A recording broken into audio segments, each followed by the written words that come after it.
Thank you for that. Good evening. My name is George O'Neill. I'm chair of the Thompson Inland Wetlands Commission. I'm calling the April 9th, 2024 meeting of the Inland Wetlands Commission to order at 7 p.m. We're operating using Zoom, so we're operating under the following procedures. This session is being recorded for both audio and visual content and is under the control of a Zoom host. To ensure sound quality, the default rule for this meeting is that everyone will remain on mute. Commissioners and staff will generally remain on mute except when speaking or voting, and will generally be keeping video of themselves on throughout the meeting.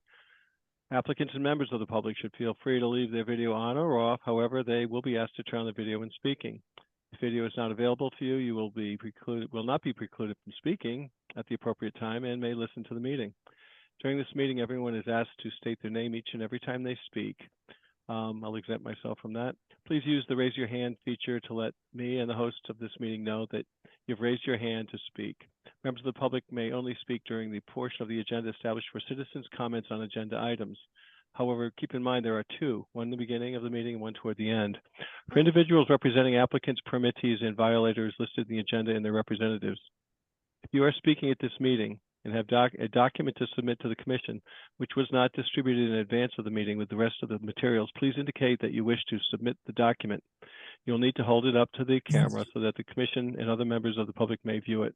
In addition, you'll be required to email an electronic version of the document in PDF format or take a photograph and email it to the wetlands agent at thompsonct.org. Cindy, our agent, will make sure it's incorporated into the permanent records. Let me see what else.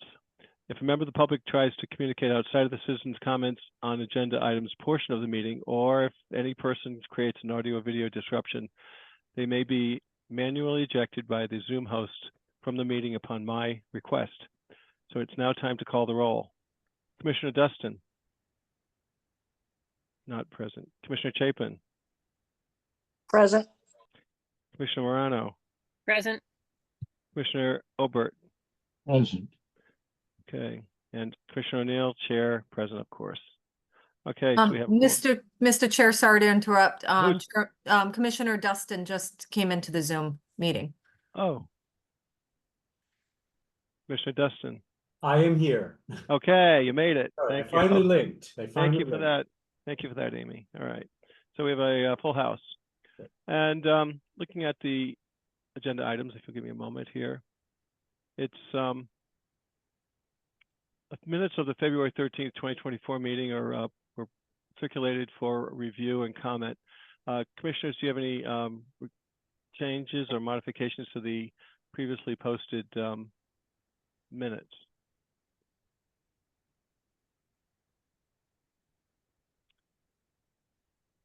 Okay, I went through them. There's a lot of content, and I didn't notice anything.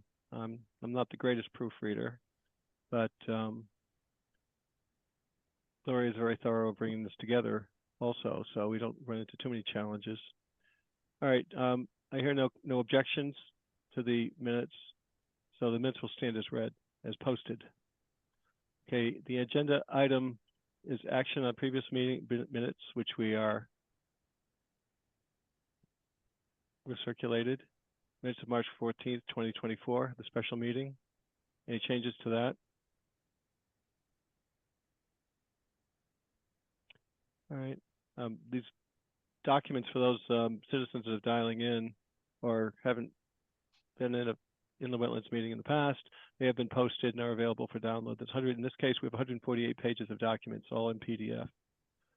All right. Hearing no objection to the second set of minutes, they'll stand as read.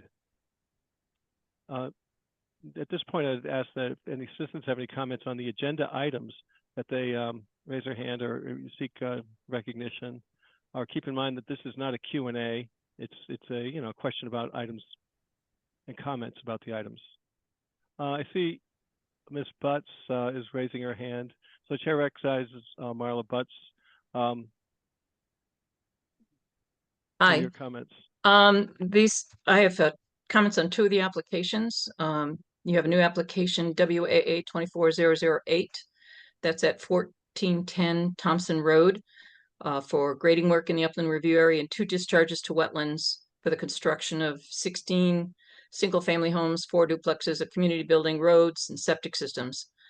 Because there's 2 stormwater discharges to wetlands and the extent of grading proposed and the creation of impervious surfaces, in my opinion, the proposed project involves regulated activities and should be an individual permit application. And since the fee for the inland wetlands agent approval and an individual permit are the same, I recommend that the commission consider a vote to convert the inland wetlands agent approval application to a permit application. That is the first application I have a comment on. The second one is application DEC 24009 Carl Kewen, which is the construction of a garage in the Upland Review area. Now, this site was last seen about the time that my letter, which is in the Zoom documents, was sent, and the site was already pretty much stable. While the authorization for the garage's construction could be covered as a use permitted as of right, it is not a non-regulated use as conservation of soil and water, fish, and wildlife. That item was checked on the application, and it is not covered by that, but could be covered as a use permitted as of right. And the applicant should make clear why an approval was not sought in advance of the time of at the time of construction. And then finally, I have some suggested bylaw edits. You have some bylaws.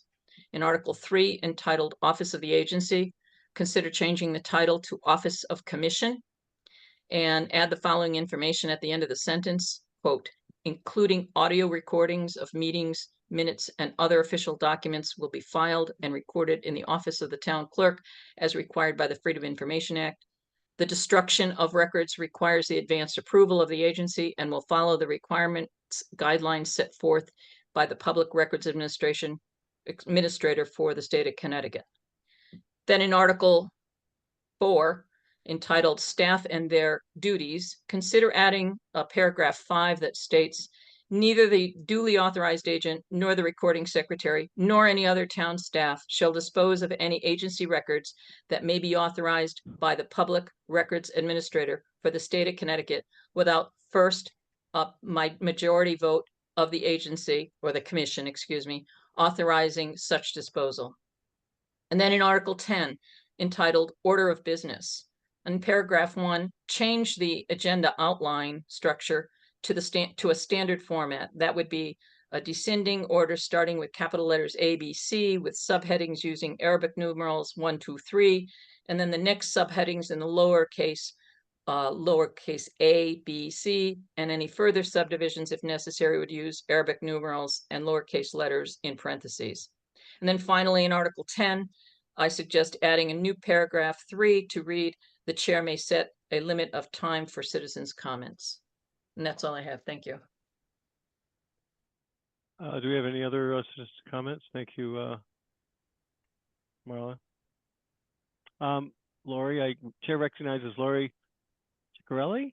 Ciccarelli, yep. So we're in citizen comments, right? Yes, this is just Okay, comment. It's not a thank you. Q&A. Yeah. Good. I'm new to this. I have a question. I live on Quadic, and my house is sitting on a retaining wall, basically, and my deck system has a retaining wall. But then on either side of my retaining wall is just open shore, so the waves and everything come in, and I just see that it's undercutting the vegetation that's along the shore. So I had a question of if I wanted to extend the existing retaining wall in either direction. I wasn't sure if there were limitations on that height wise, or when I go through wetlands, or is it always through wetlands? So it's just preliminary discussion, so I knew which direction to go.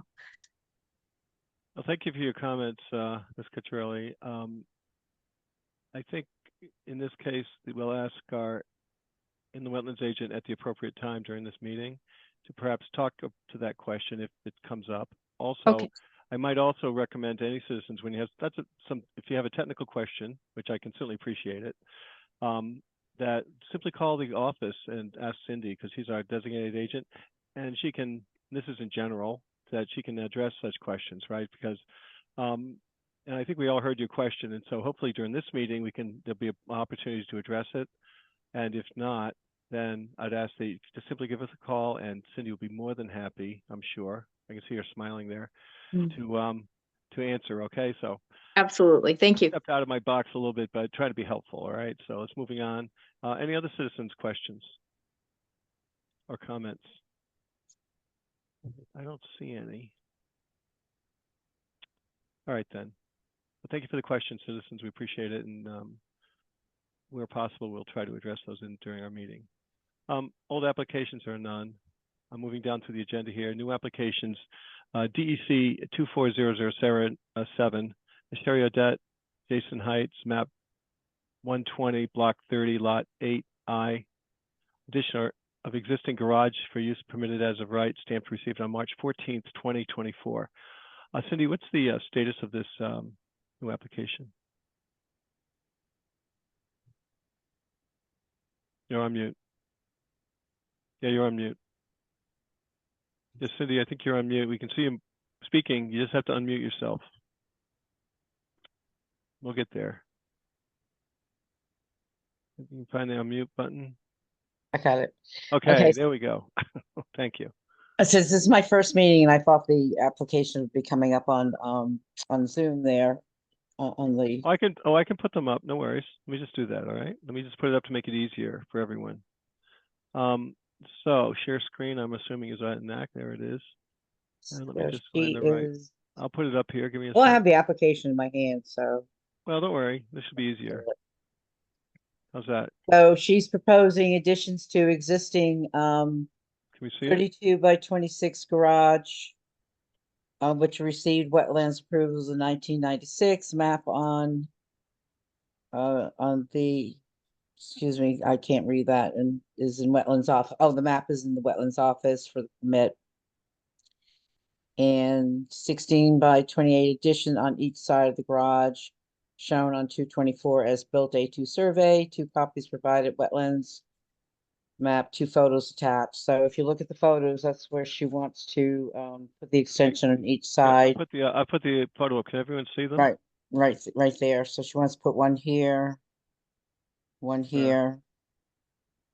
And it doesn't it appears it's just a use by right for her property. I don't know if I said the exact words right, correct, but according to the regulations. That's what the app says. The application stated addition to existing garage for Yes. use permitted as of right. Stamp Right. received on March 14th. Yeah, incidental to the maintenance, enjoyment of property presently used for residential purposes. Okay. So what's your recommendation as our inland wetlands agent with regard to this To approve application? it. Yeah, to Okay. What's your recommendation? I approve it, so I guess, again, you're looking for what I have to say about it as Right. I think it's okay. She applied under the correct section of your regulations, and it's approved. Okay, so I guess any commissioners have questions for our agent regarding the agent approval? Okay, hearing none, I guess we'll move on to the next item. It's already been approved. Nothing else, further action required by the commission. New applications, WAA 24008. Shamar. Sharma. 14 Sharma. Sharma, thank you. That's 1410 Thompson Road, map 114, block 27, lot 21, grading work in upland review area, and 2 discharges to wetlands for construction of 16 family homes. 4 duplexes, community building, road, and septic system stamped received on April 2nd, 2024. And Cindy, what comments do you have for us? I know that. So after not doing a complete review, but a discussion with Janet, and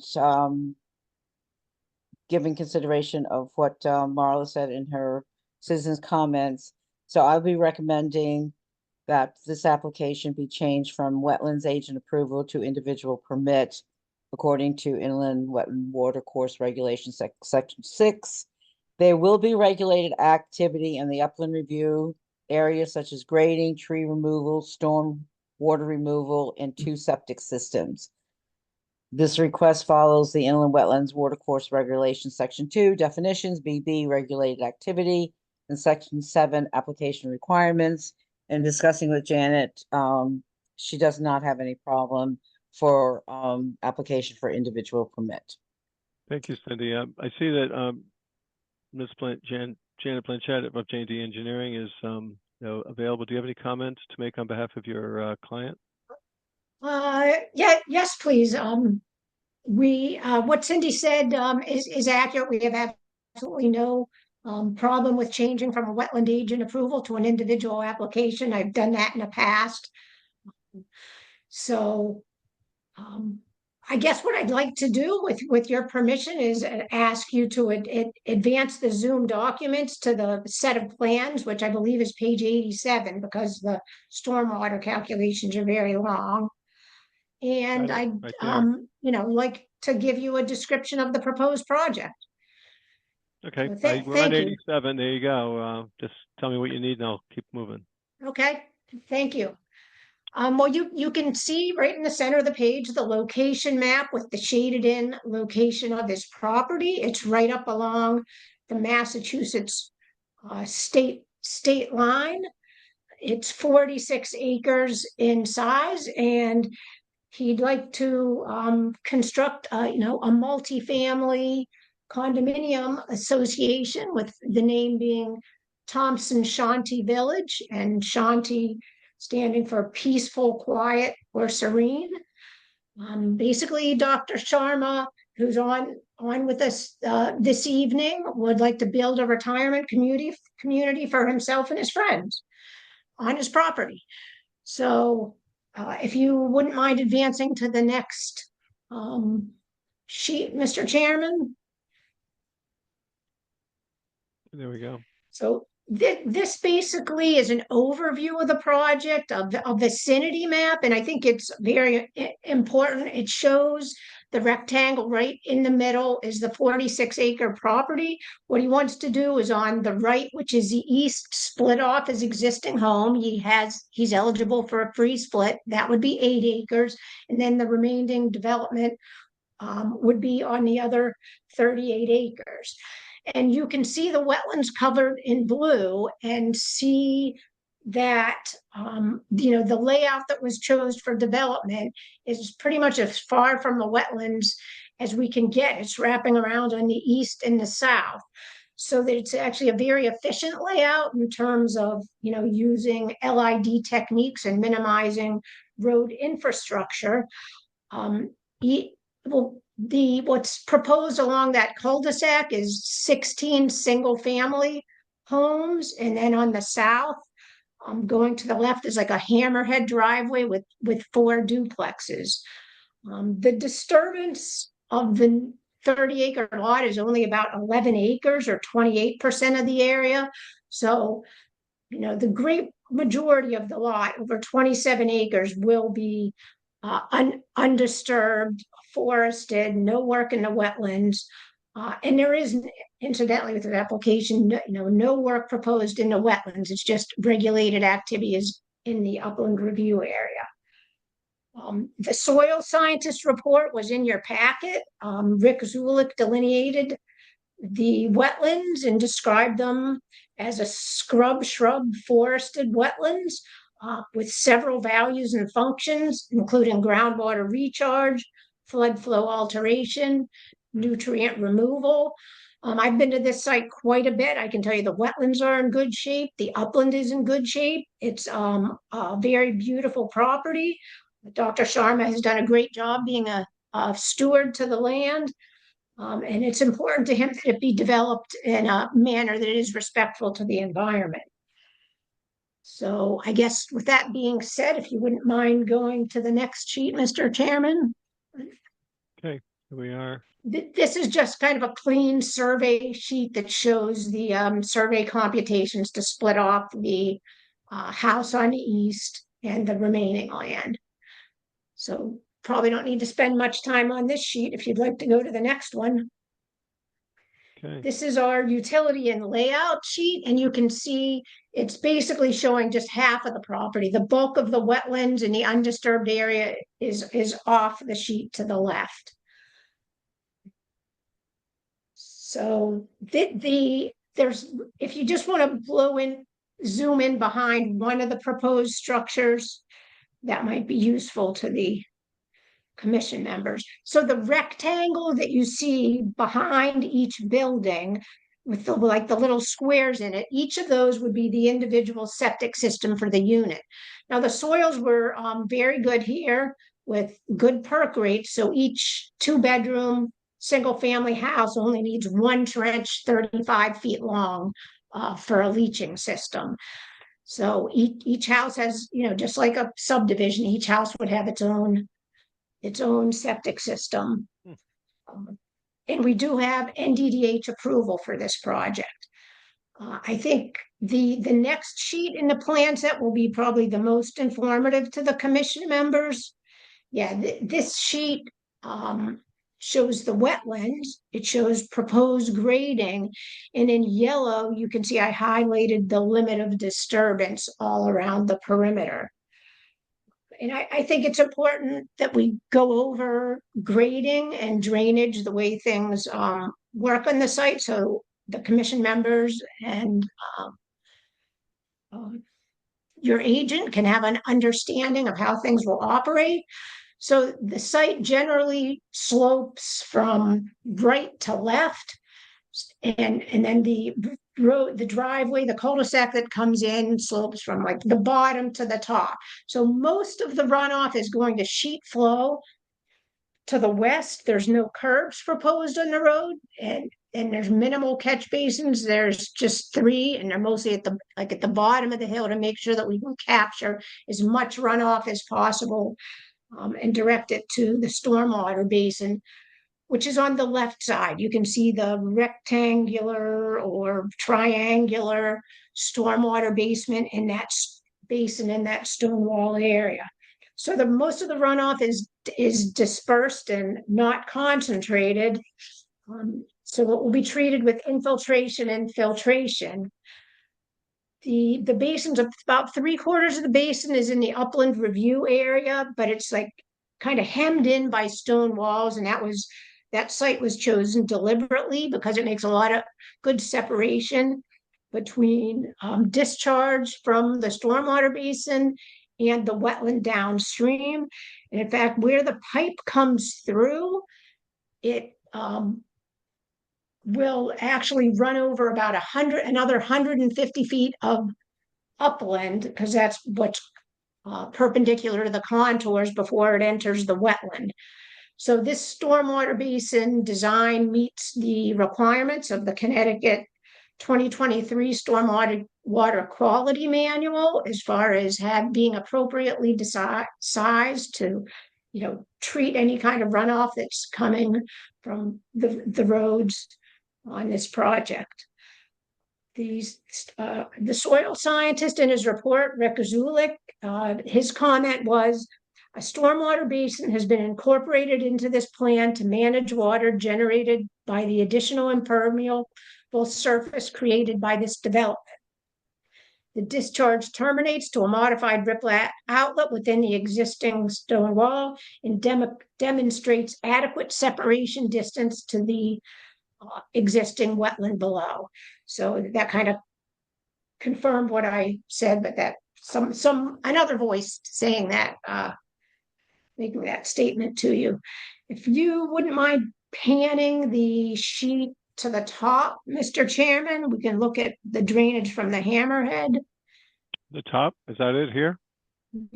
If you can put at least on my shared screen, a little bit more. Perfect. Okay. So this is a hammerhead driveway. It has no hard drainage proposed on it. It's like more like a driveway that's just cross sloped towards the wetland, and there'll be a crushed stone filter strip along the whole length of that driveway to intercept and filter the sheet runoff. There is a pipe discharge that will discharge within about 30 feet of that wetland, and that collects runoff from the backyards. There's a grass swale over to the right, like behind the houses at the cul-de-sac. And it's just kind of a drainage pattern that comes off the hill through a lawn area to one catch basin at a low point behind some of the units.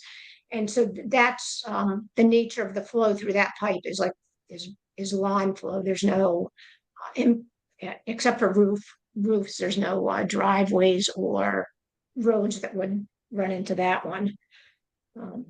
So this site is gently sloped, generally like 3 to 7%. So there's except for the one cut when we're cutting into the slope on the most uphill right-hand side.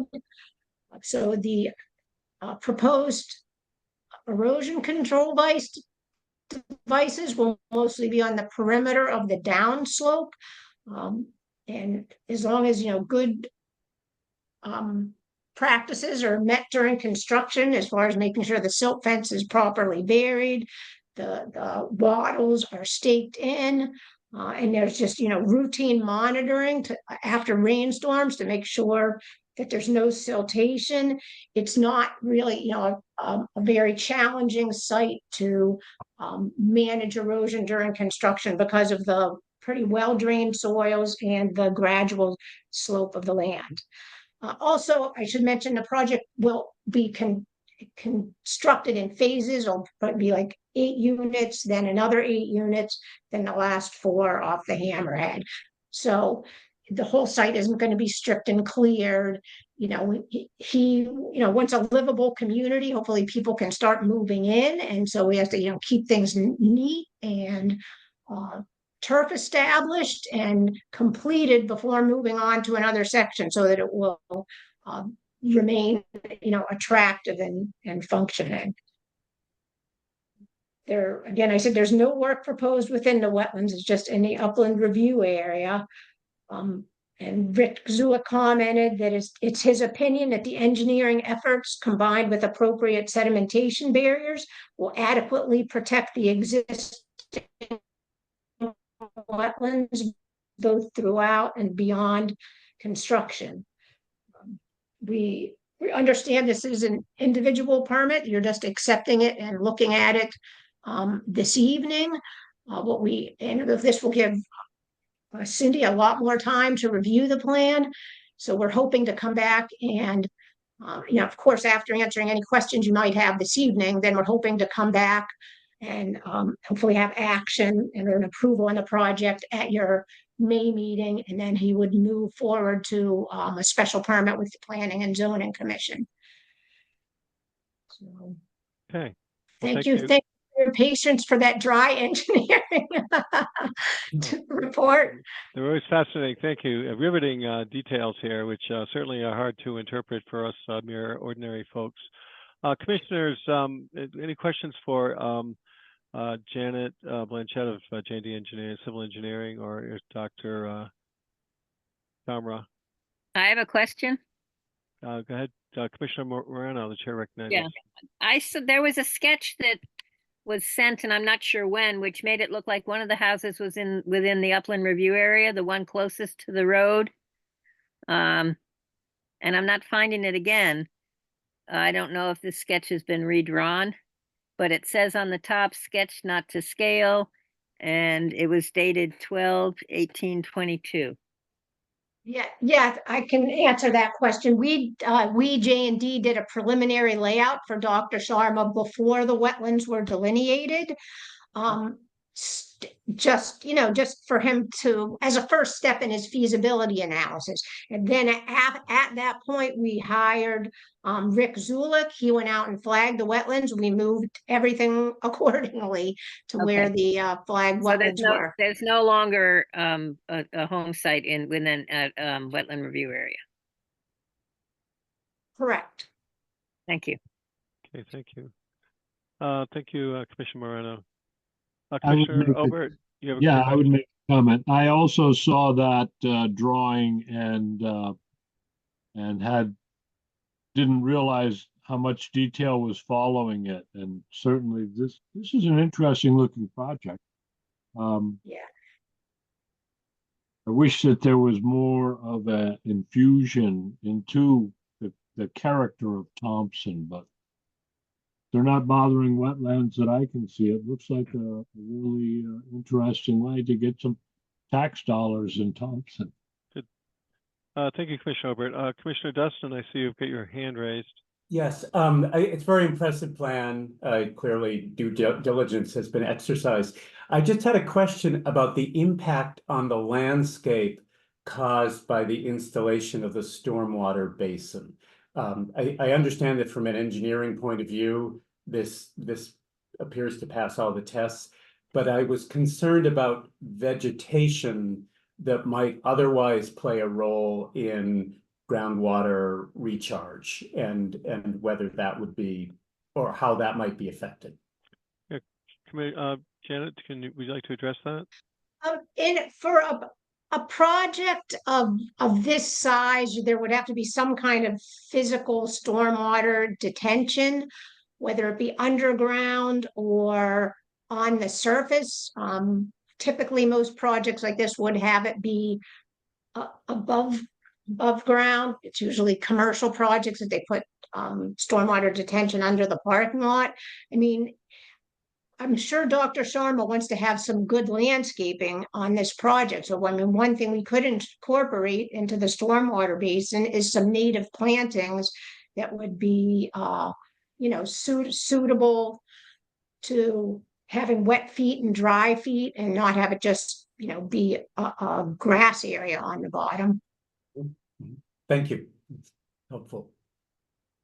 Let's see. Any other commissioners that have questions? I'd make an observation towards Commissioner Dutton's comment. Sure, This Commissioner area Albert. out here is remarkably isolated within the town of Thompson, within this northeast corridor.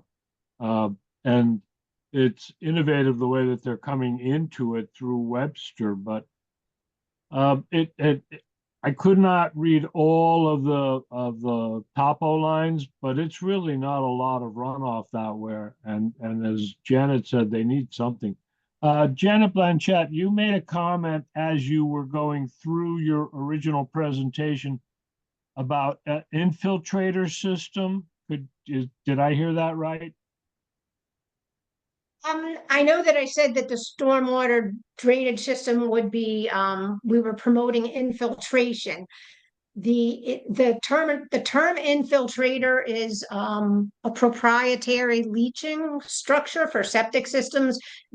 So infiltrators as a plastic leaching structure isn't proposed for this project. It's another type of unit called a mantis unit.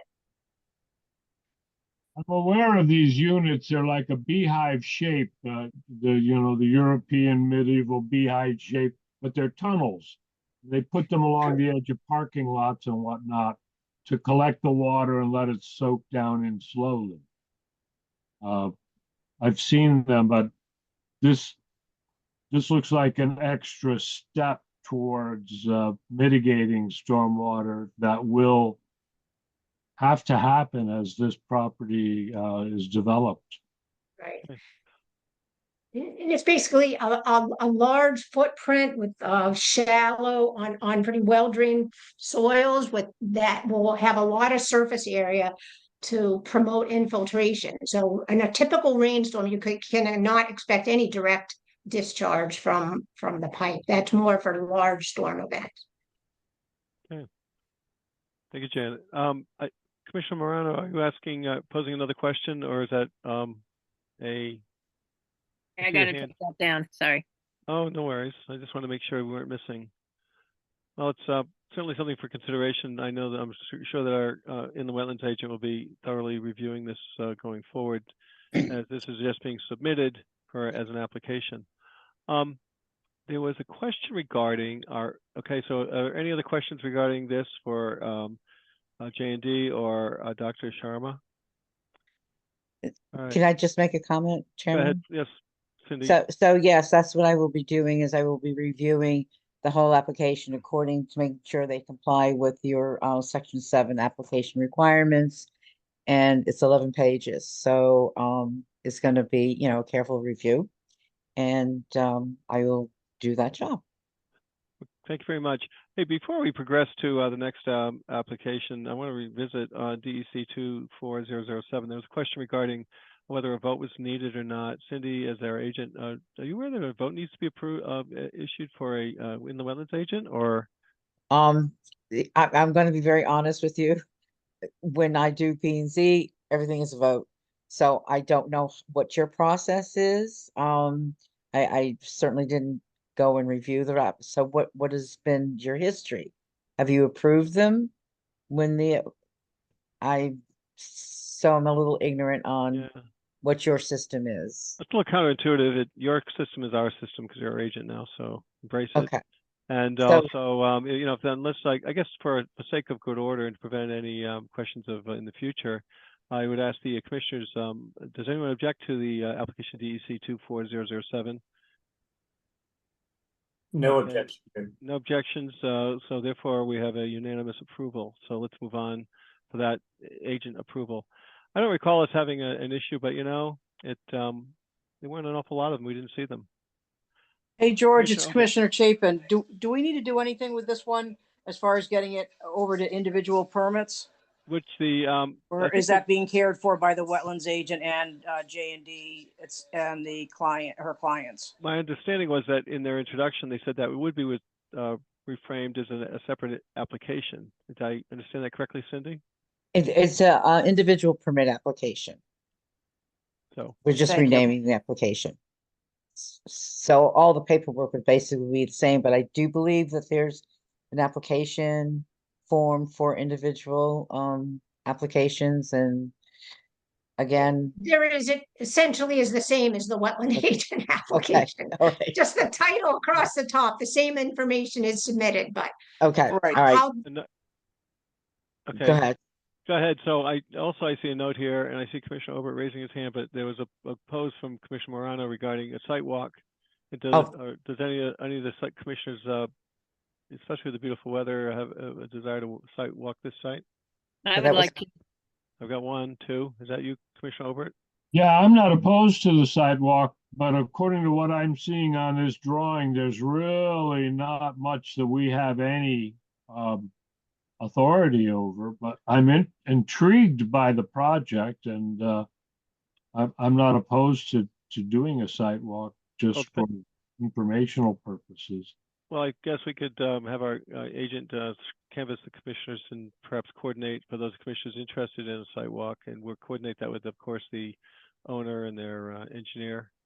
But I think want I think it's a great idea. You should go, I think it's a great idea. You should come see the property. Yeah, I think it is too. I just want to look at some dates. I guess my request of the commission is, usually your site walks are on Saturday for the convenience of everybody, for people who work. It's my understanding they're usually on Saturdays. So I'm looking at, you know, we have the 20th, 27th of April, then you have the 4th, and your meeting is on the 15th. Oftentimes it's the Saturday prior to the meeting. So Okay, so that would be, that's target. I mean, obviously there've been site walks that deviate from that schedule, but ideally that way it's fresh and you know it's current, and we're have a good memory of it. So maybe we okay, can so try you to want to, schedule that unless there's see who can make it. okay, so what I request is for the other members to just email the wetlands office and say that May 11th is a good date. Yeah, confirm Well, it. Yeah. I Commissioner want Obert, to- do you have a question? Yes. I believe that this is one of the bullet points that Marla Butts brought up. And of course, I'm interested in making sure that we explore all of them and do it right.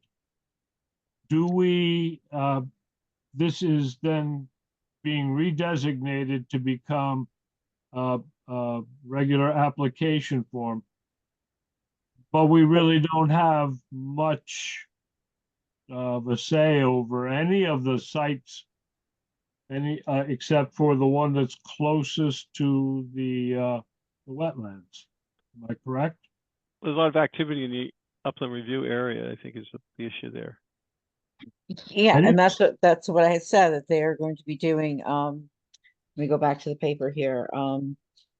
They're going to be grading, tree removal, stormwater removal, and 2 septic systems. So the 2 septic systems are in that area too. Which we have a site plan that we use as our work site plan, which are delineated in a different color of the 2 septic systems. So one is right, I have my arrow, one is, I believe, right here. And 2, remove this. Oh, I can't move it. You have to move it, George. this Move it Yeah, I was becomes, down. gonna say which one. Yeah, I've got the, I can hand it over to you if you want to navigate this, I Cindy. believe, no, that's okay, because I don't Very know how happy to, I'll stop sharing and you can point it yeah, to I us. would have to look on Right, I would have to just look go on to your the, share button and hit share, and you should be able to share and show us what you want. I'd have to have, I don't have the other site plans, so. Right. anyway. but this Yeah, I don't was, have the work site plans here, so. this came up as a wetlands application, a wetlands agent's approval, and we're gonna change it to become a wetlands application. Right, Okay, yes. So you made the request. That was the I part of the don't initial see, I don't see introduction. any issues with it. I'm intrigued, so. Okay, great. Correct, So let's correct, have a administrative function. right. So we'll ideally have a site walk prior to the next meeting, and Cindy will do a research, and if there's additional. Yeah, the review will be done by then. You might have your new inland wetlands agent by that time There you too. go. Maybe, and of course I would update that person on what's going on. All right, thank you so much. Thank you for that introduction, Ms.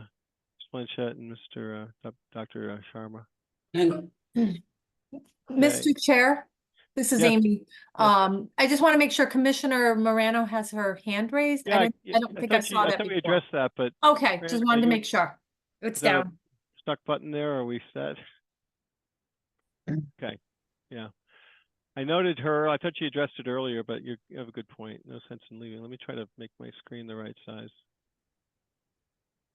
Okay. New applications. All right. DEC 24009. Carl Kuhn Jr., contractor.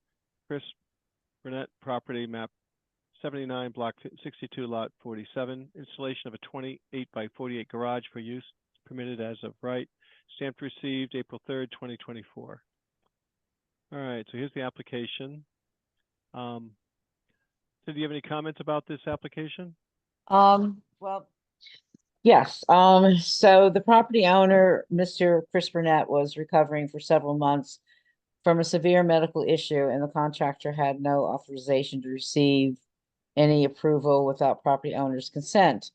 So information from the building office, and I believe it's in the packet here.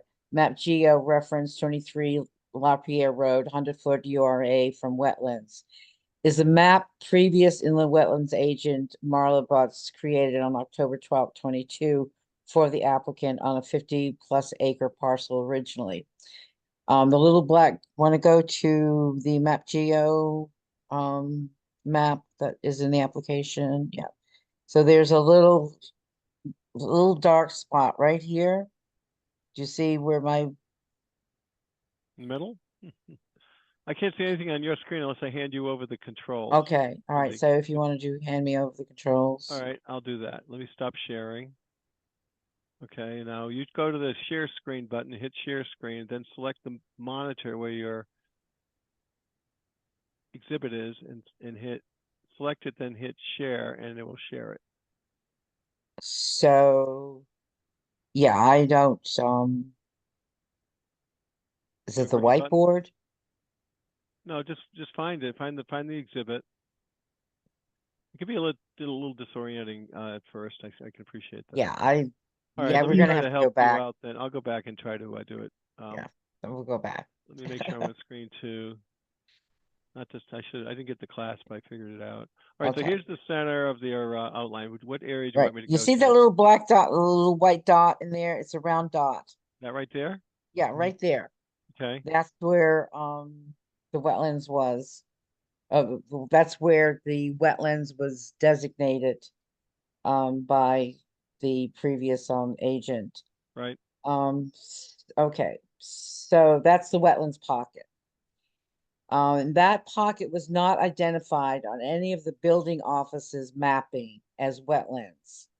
And so the application is permitted as of right under inland wetland watercourse regulations, section 4D. So basically, that garage was built before they even got a building permit for it. And when Terry went out there to see it, you know, he said, "Hey, you got to get a building permit." At this time, the owner had a serious medical issue, and they gave him the building permit even after it was built, but it's not anywhere near the wetlands. So when I was looking at this today, the building office gave me another map geo which shows the property as it is today. And I did download it to my computer and I saved it. And so if I could find it, if I knew how to do it, I could share it with you to show you that You want it's Map all Geo? all You're talking about vegetation. Map Geo? Is that what you're referring to? Yeah, it's Okay, a file saved in my computer. Cindy, Yeah. Cindy, if you move your cursor down towards the bottom of your screen, you should see a row of Share tools screen. pop open. Yeah. Green one Share in the screen. middle says share screen. Right. And you clicked Okay. on that, and Okay. George releases it. You should be able to put your screen, then just Okay. click on whatever file you wanted to look at on your own Yeah. computer. Okay, so George, you have to take this off. I just I'll did. go to share Look, screen. Okay, he Share took screen. it There you off. go. There you go. Okay. So I just want to get on my computer desktop because that's where it's at. Okay, but down in the middle of the bottom of your Zoom screen, there's a green folder that says share screen. May not show up until you drop your cursor down to it. Well, I've got it. I hit it. I hit share screen. Okay. So Okay. And okay. then you should be able to just go to the file you want to look at and click on it. Oh, okay. You have to tell it what screen to share. You hit share screen, go to the screen you want to share, click it, and it should. And then once you click it, you have to hit share. There's a red button in the right-hand side. So select it. You tell it what Yeah, that's you want to do, I then, see it. then Yeah, share. identify it, then click it. Totally confusing the first. Hey, There it's you go. working. You're getting there. Okay, Loading your where's whiteboard, preparing it. Are we following Cindy? Yes. Yeah. You know, It's a whiteboard. What's the? yeah, I don't want to take everybody's time doing this. So what I can tell you is that it's all vegetation, it's all grass now Well, around that whole area. unshare it so we can go back and I can at least look at the. No, you got to release it at the center, top center. There's a red. And Yep, I there's see. a red corner. Hit the red. Close Stop whiteboard. sharing. Okay, I got it. There you go. I got it. Okay, Yeah, so I can't find it. I've never well, shared it's not a it big before, deal. so. How about this? We can just put Map Geo. Do you know where it is in Map Geo? Can you see Map Geo now? Is it? No. I know about where it is. I know was where it over there on a different sorry. issue when Marla's foot was broke. Okay, here it is. So it's the address is What's the address? 23 La Pierre Road. So if you want to get Map Geo La Pierre Road, you just had Map Geo up. I just had it. Yeah. Well, here we are. Up here, I'm spelling wrong.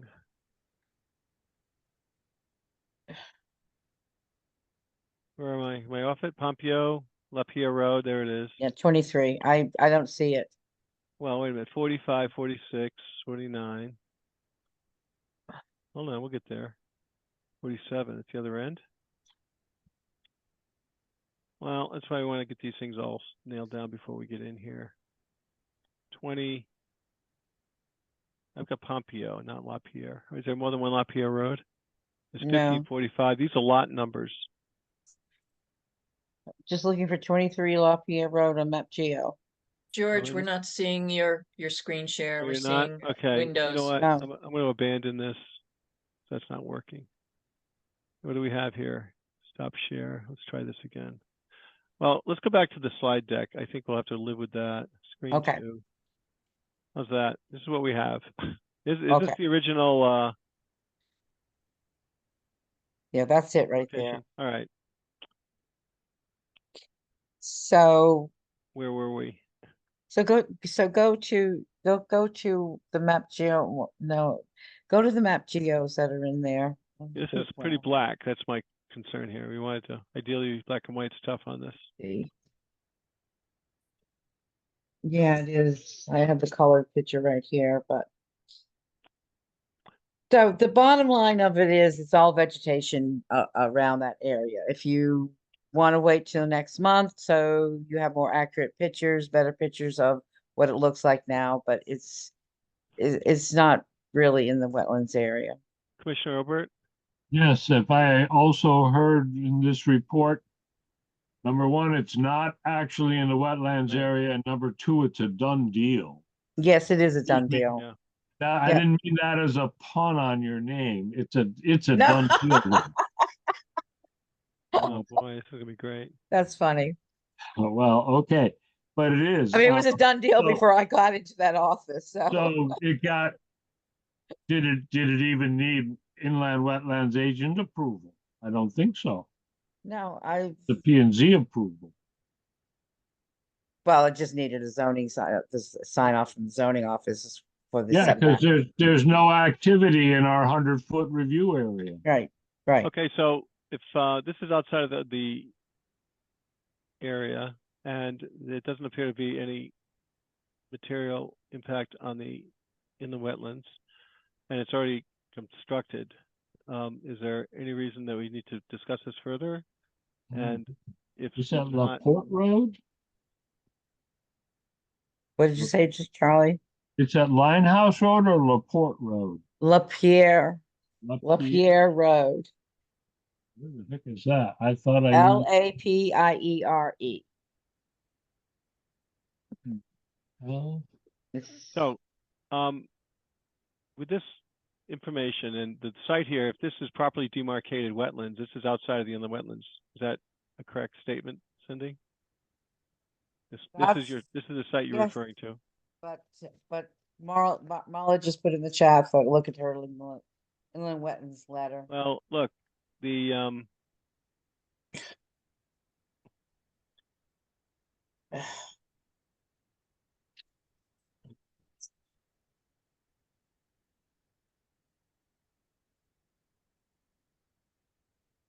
I'm trying to find the letter. Okay, here you go.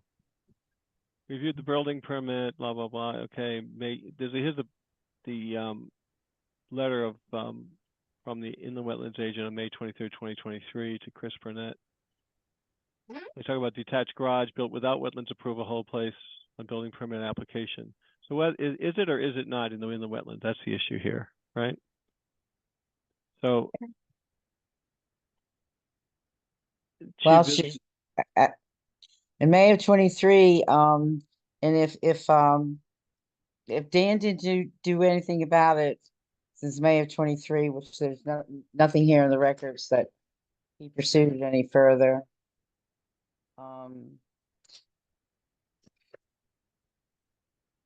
Yeah.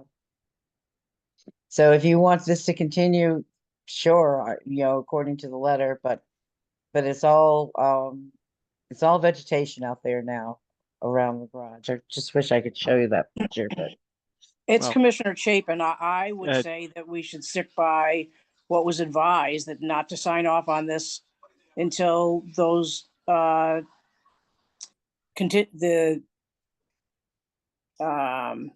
points that Marla has asked for, the wetlands agent had asked for, are met. okay, so I have mean, they I been don't what? understand. I don't care. I just do sorry. something, whatever. This I is mean, not a it's citizen's before comment us. It section. should be fixed Okay, and addressed. That's my opinion. okay. all right. Well, what about the other commissioners? Commissioner Morano? I think we need to give the applicant a bullets of what they need to do before we can act on it. So that Okay, they so- know exactly what they need. Right, but I think that's addressed in Marla's letter to the applicant. Is the applicant on the, So they have to fill out a wetland application. okay, They didn't include an application in all this? No. No. What's this? Application? Yes, it's in the last paragraph. Yeah, It's- it's, oh, it's yeah, now, it This says- one now? This is the Yes. old application? It's April 3rd. April 3rd, 24. yeah. Okay. That's an application, so that looks Right. like that's taking care of it. Okay, so here's the application. Okay, I'm trying to find out see the other things that she recommended. That, back into the top right corner of that page, George. Yeah, See, it's a declaration. It's not a inland wetlands agents. It's a declaration. see, right, okay, so there's the Because it's application. not in the April 3rd, wetland. Right, But I did make the same comment that Commissioner Chapin mentioned, is that Marla Butts gave us a couple of points, some about the bylaws and some about agenda items, and I couldn't write them down fast enough. I certainly want to put credence to yeah, that. it's in one of her emails as well. Hold on. You received an email, Right. Charlie.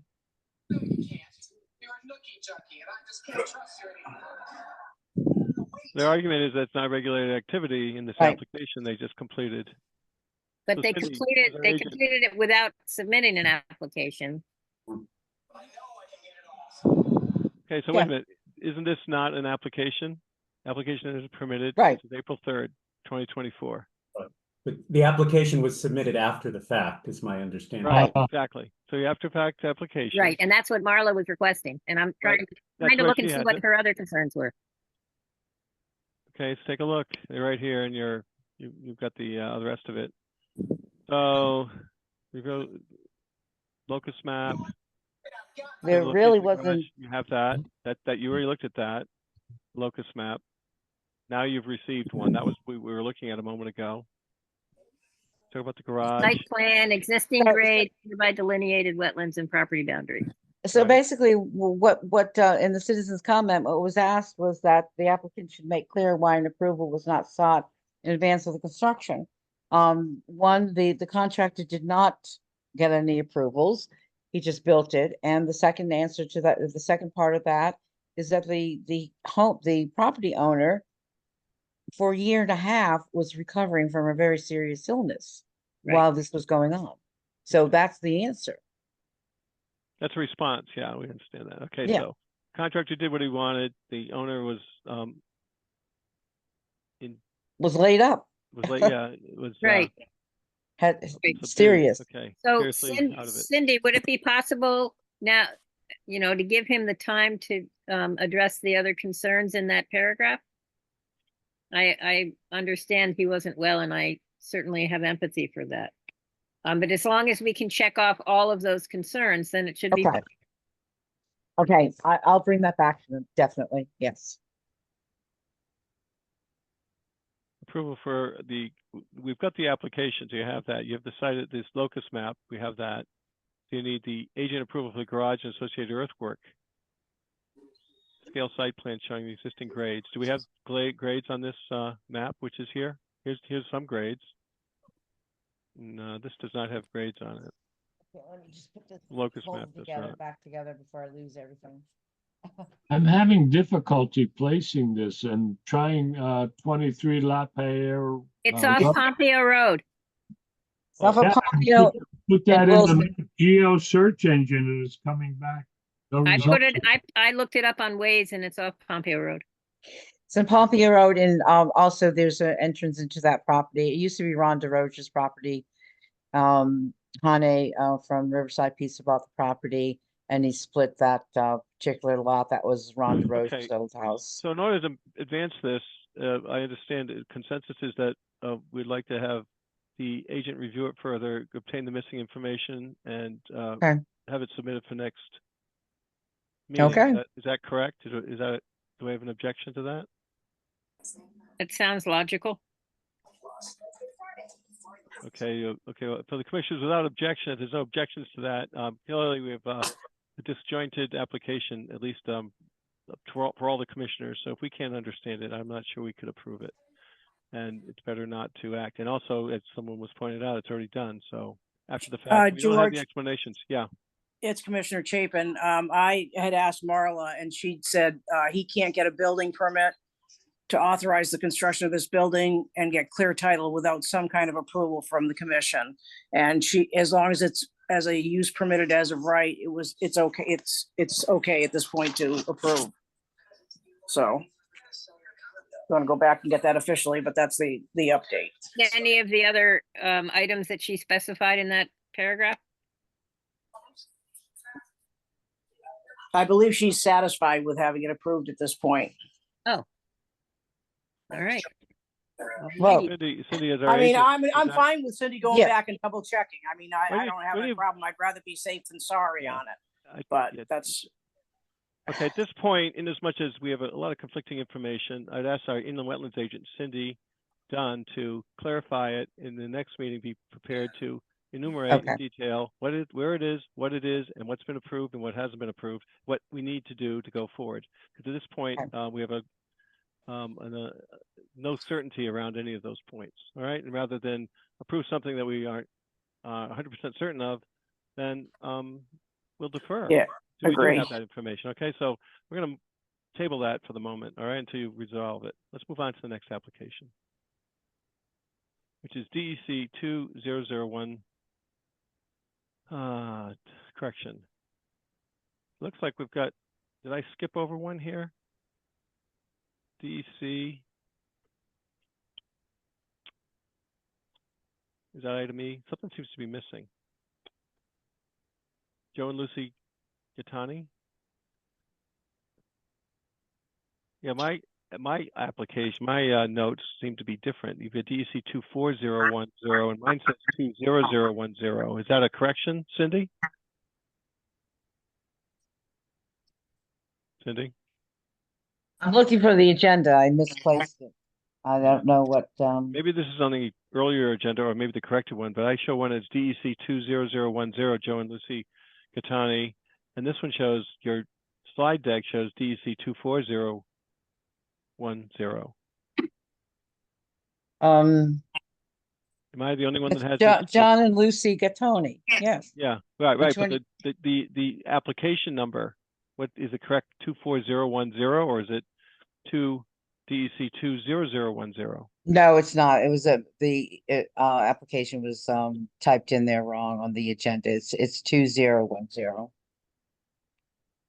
This So the choices are 24010 or 20010. no 24010 is the The correct application. one? Okay, so that's the slide deck. So the agenda is as a Scrivener's error. Is that accurate? Right. It's just an error. Want to make sure we're proving the right things Yeah. here. All right. So sorry for my confusion here. Joe and Lucy Gattani, 21 Beckler Road, map 116, block 24, lot 21, attached deck to existing house constructed on existing stone patio, stamp received on April 3rd, 2024.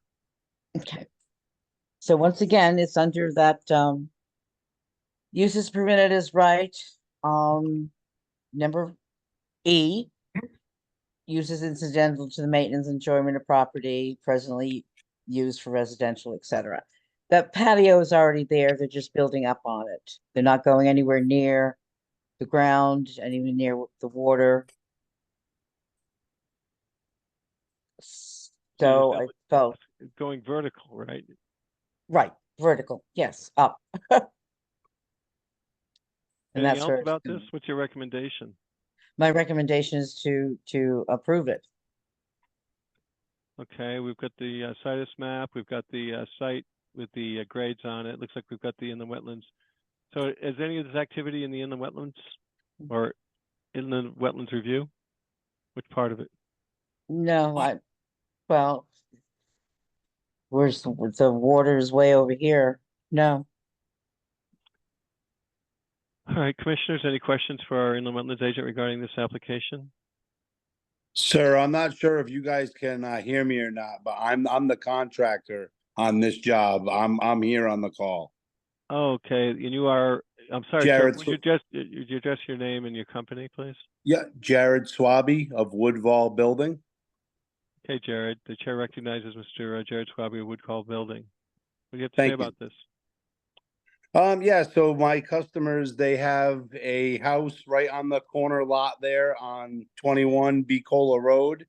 They live, so basically the house is 91 feet from the water's edge. They already have a brick patio that comes out from the edge of their house, the gable end of the house. They have a brick patio there now that comes out from the house 20 feet.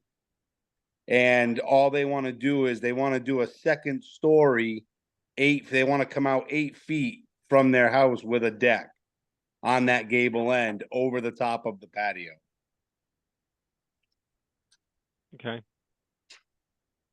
So, so I understand this. So if you can see the breakout here, your existing 3-bedroom house, and you've got a patio. So you want to put a roof over the patio? Is that essentially what we're talking about?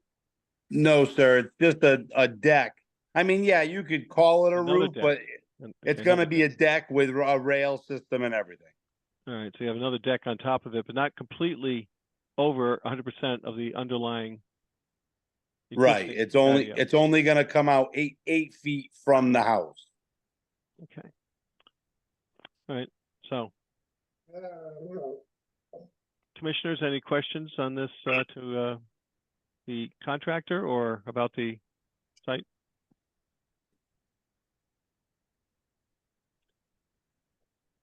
Here's silence.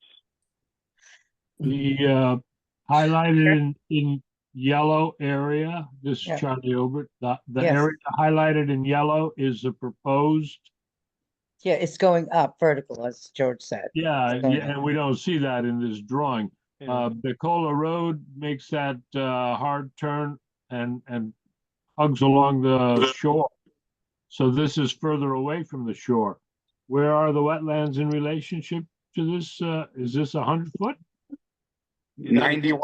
91 feet, sir. Ah, the old fly in the ointment. But the footprint is existing already, right? Right, it is. The footprint is there already. So there's no soil disturbance. It's just going to He's just anchor building a on- deck over their patio. Right. Yeah, so he's going to use the existing patio as the footer for the Yes. deck. Yes. He's not digging down into the earth there. No, no digging at all. If he's not digging at all, then Just activity in the 100-foot review area. yes, yeah, it is. And I don't know. It Is seems this something that we need to approve, or is this a Yes, wetlands? we just need to approve it, I think. we would need to approve Okay. it. But and if that's all that they're doing, then I make a motion that we approve this application. Okay. Any discussion on that I'll motion? second it. Motion made and seconded. Any discussion? Okay, hearing no discussion. All those in favor say aye. Aye. Aye. Aye. Opposed?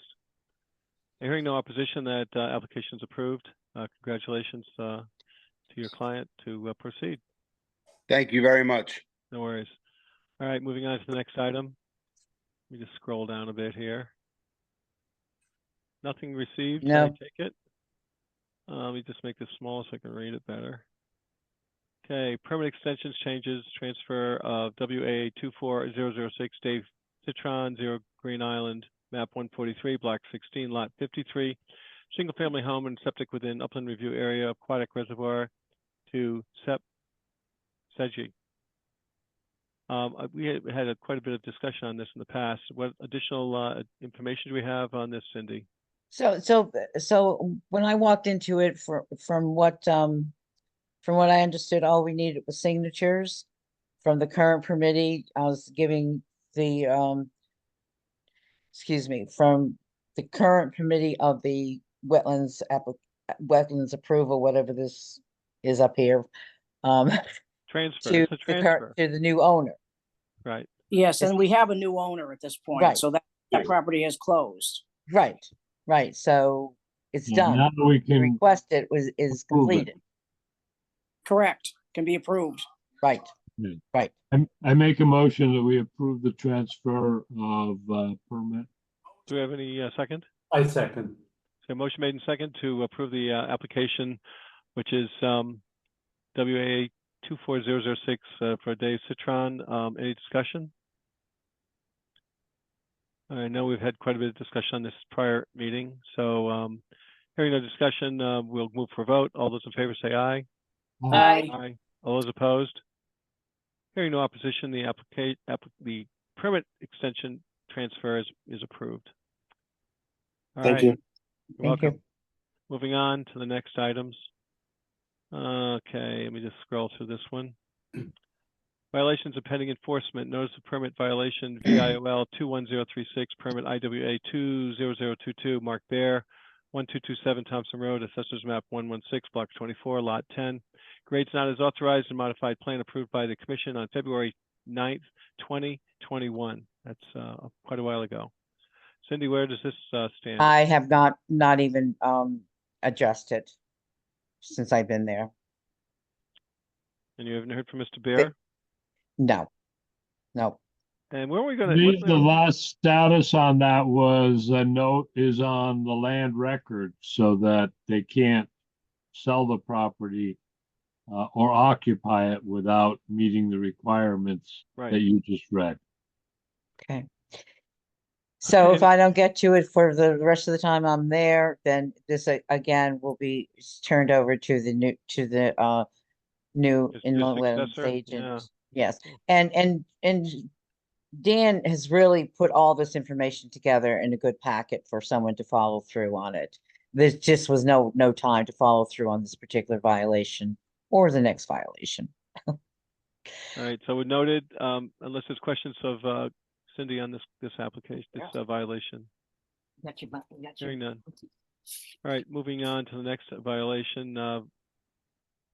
Notice of violation VIOL 23013. Someone has a hot mic out there. I'm not sure who, but I can hear them. VIOL 23013, Wojcik Sutka 1574 Riverside Drive, Assessors Map 55, Block 65, Lot 14. Grading work exceeding scope of work authorized by permit IWA 21028 issued on 5/2/23. If I understand from your last comments, Cindy, you had not heard back on this either? No, I mean, when I saw it, I said, I've got to make a call to Daniel from J&D to see what he knows about it. But again, I've not. So again, it's in that stack that Dan left Yeah, in the office. if you could follow up, maybe it'd be great. Sure, I'll do my best to do that Thursday. Great. Cindy, Mr. Albert, go ahead. yes, part of the issue with that is that there's a stream that comes in from Dudley, Massachusetts, and it has a dam, Right. and it has stormwater issues coming into this project site on 1574 Riverside. We're waiting for information from Connecticut DEEP about the dam. Okay. And Dan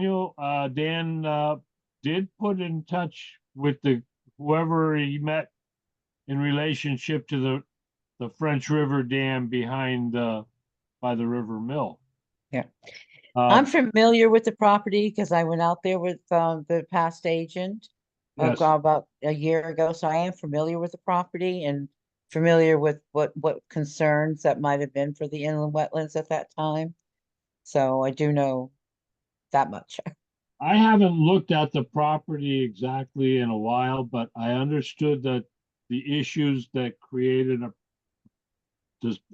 complaint calls were already addressed. I thought that Dan Milo told us that that was the case. Okay. I'm not positive, but I think that particular, as far as we can go without getting help from the state and Massachusetts. Well, perhaps we can have Cindy look into the notes from the prior agent or agents on this matter.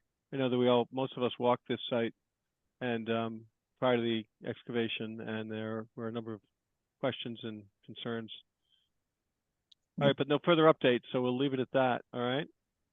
Yes. Next violation here is VIOL 23037 St. Joseph's Church, 12 to 18 Main Street, map 63, block 94, lot 3, fill along Reardon Road within the review area and wetlands violation issued on 12/15/23. Where does this stand? So is there anything after that? There should be a letter there. Yep, there's a Yes, letter, okay. email. So I went out to the property and I talked to Ron, and he was just, with that stockpile there that's on Reardon Road is basically material from graves that were dug, and he just brought it up there to put it up there. It was extra dirt that they didn't need. So exactly what he says in his letter, the first paragraph, I talked to him again today. Asked him if he wanted to come to the meeting. He says, no, he says, there's my letter. He says, that's what I'll do. He is going to clean up the area, removal of excessive fill material, finish grading of the area, as well as looming and seeding the area to stabilize it. So he has agreed to do that, and he will start doing that when the weather gets better for the seed to germinate within a month.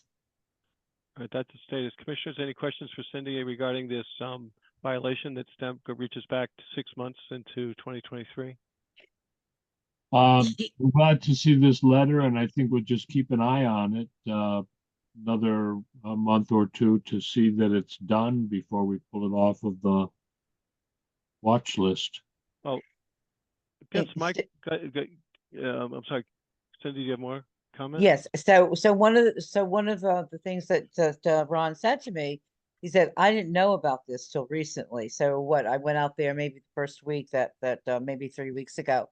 He said, I didn't know about this. He said the priest never, the church never gave him the letter that was received, the complaint that was received. So he just really learned about it recently. Yeah, well, Commissioners, any other questions or comments for our inland wetlands agent or recommendations regarding this violation? I think surveillance is the word here.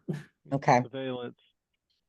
What about future grave activity? Have they going to find an alternate location, or are they just going to stack it somewhere else? I mean, well, I will ask him that. But I know it will not go up there, so I will ask him that. This is where our drone comes in. We probably should have a drone to monitor the area. Well, we looked for that in the budget, but it wasn't in the cards in the past. I don't see it in the future. All right, so let me make a note of that. Well, I think they have to be really clear that they have no permit. They can't fill in any wetlands. Right. Right. That's clear. And that as far as the contractor and the owner, Okay. obligation to communicate and duty to be diligent and informed. And those areas seem to be need to be addressed. So what's the consensus of the commission? Are we going to let that? You're going to let just allow that proposed action as acceptable? Is that what the commission? I think with continued observation and documentation of what's going on, it would be nice if they would find another place that they can stockpile. I mean, there's plenty of land there, so. Yeah. Okay, I made the note of it. And the school's not there anymore, so that's even more land. Yeah. Well, I don't think the new owner of the school land would want dirt on his property. Oh, that's true. There's a new owner, isn't there? Yeah, and you can't bury it. So, Cindy, if you would, there's plenty of opportunity for smooth disposal of excess. So just to be clear, the commission doesn't want to make any remediation then, no need to remediation. And do we have a date certain on this? He said within the month because the weather is going to be getting better to do that type of work. That's from when does that, what's the suspense date for that completion of that work then? This letter is dated March 5th, so it's already a month old. So I talked to him today. I went to see him right after your last meeting, the special meeting, when I went on board, and then I talked to him again today and asked him what his target date. First, I asked if he wanted to come and speak to you, and then at the meeting tonight, and he says no. He says my letter explains what I'm planning on doing, and I will do that when the weather gets better so that I can work in the area and that he can seed it, etc. He says it will be done before Memorial Day. I think then the Ah. continued scrutiny by the enforcement officer would So that's just, comply with what needs to be done. okay, so you want it done by Memorial Day. That's what he says in the letter. He said his letter. What he said. Yeah. Oh, yeah. That's Oh, yeah. fine. There it is. Yeah. You have to, so you're gonna send him a written approval of this proposed plan and that it must be Okay. completed by Memorial Day. Okay. The only thing you might want to do is find out where he plans to stockpile stuff, so it's not in another controversial area. Yeah. I wrote that note. I will do that. All right. He already knows that we know that what's going on, so. Well, it's pretty obvious where it is, but there's a lot of Yes. wetlands that back up to that property, I suspect. Right. All right. Okay, no other discussion on that point. Moving on to other business. We have discussion of finalizing draft regulation revision, scheduling of follow-up actions, but contract amendment.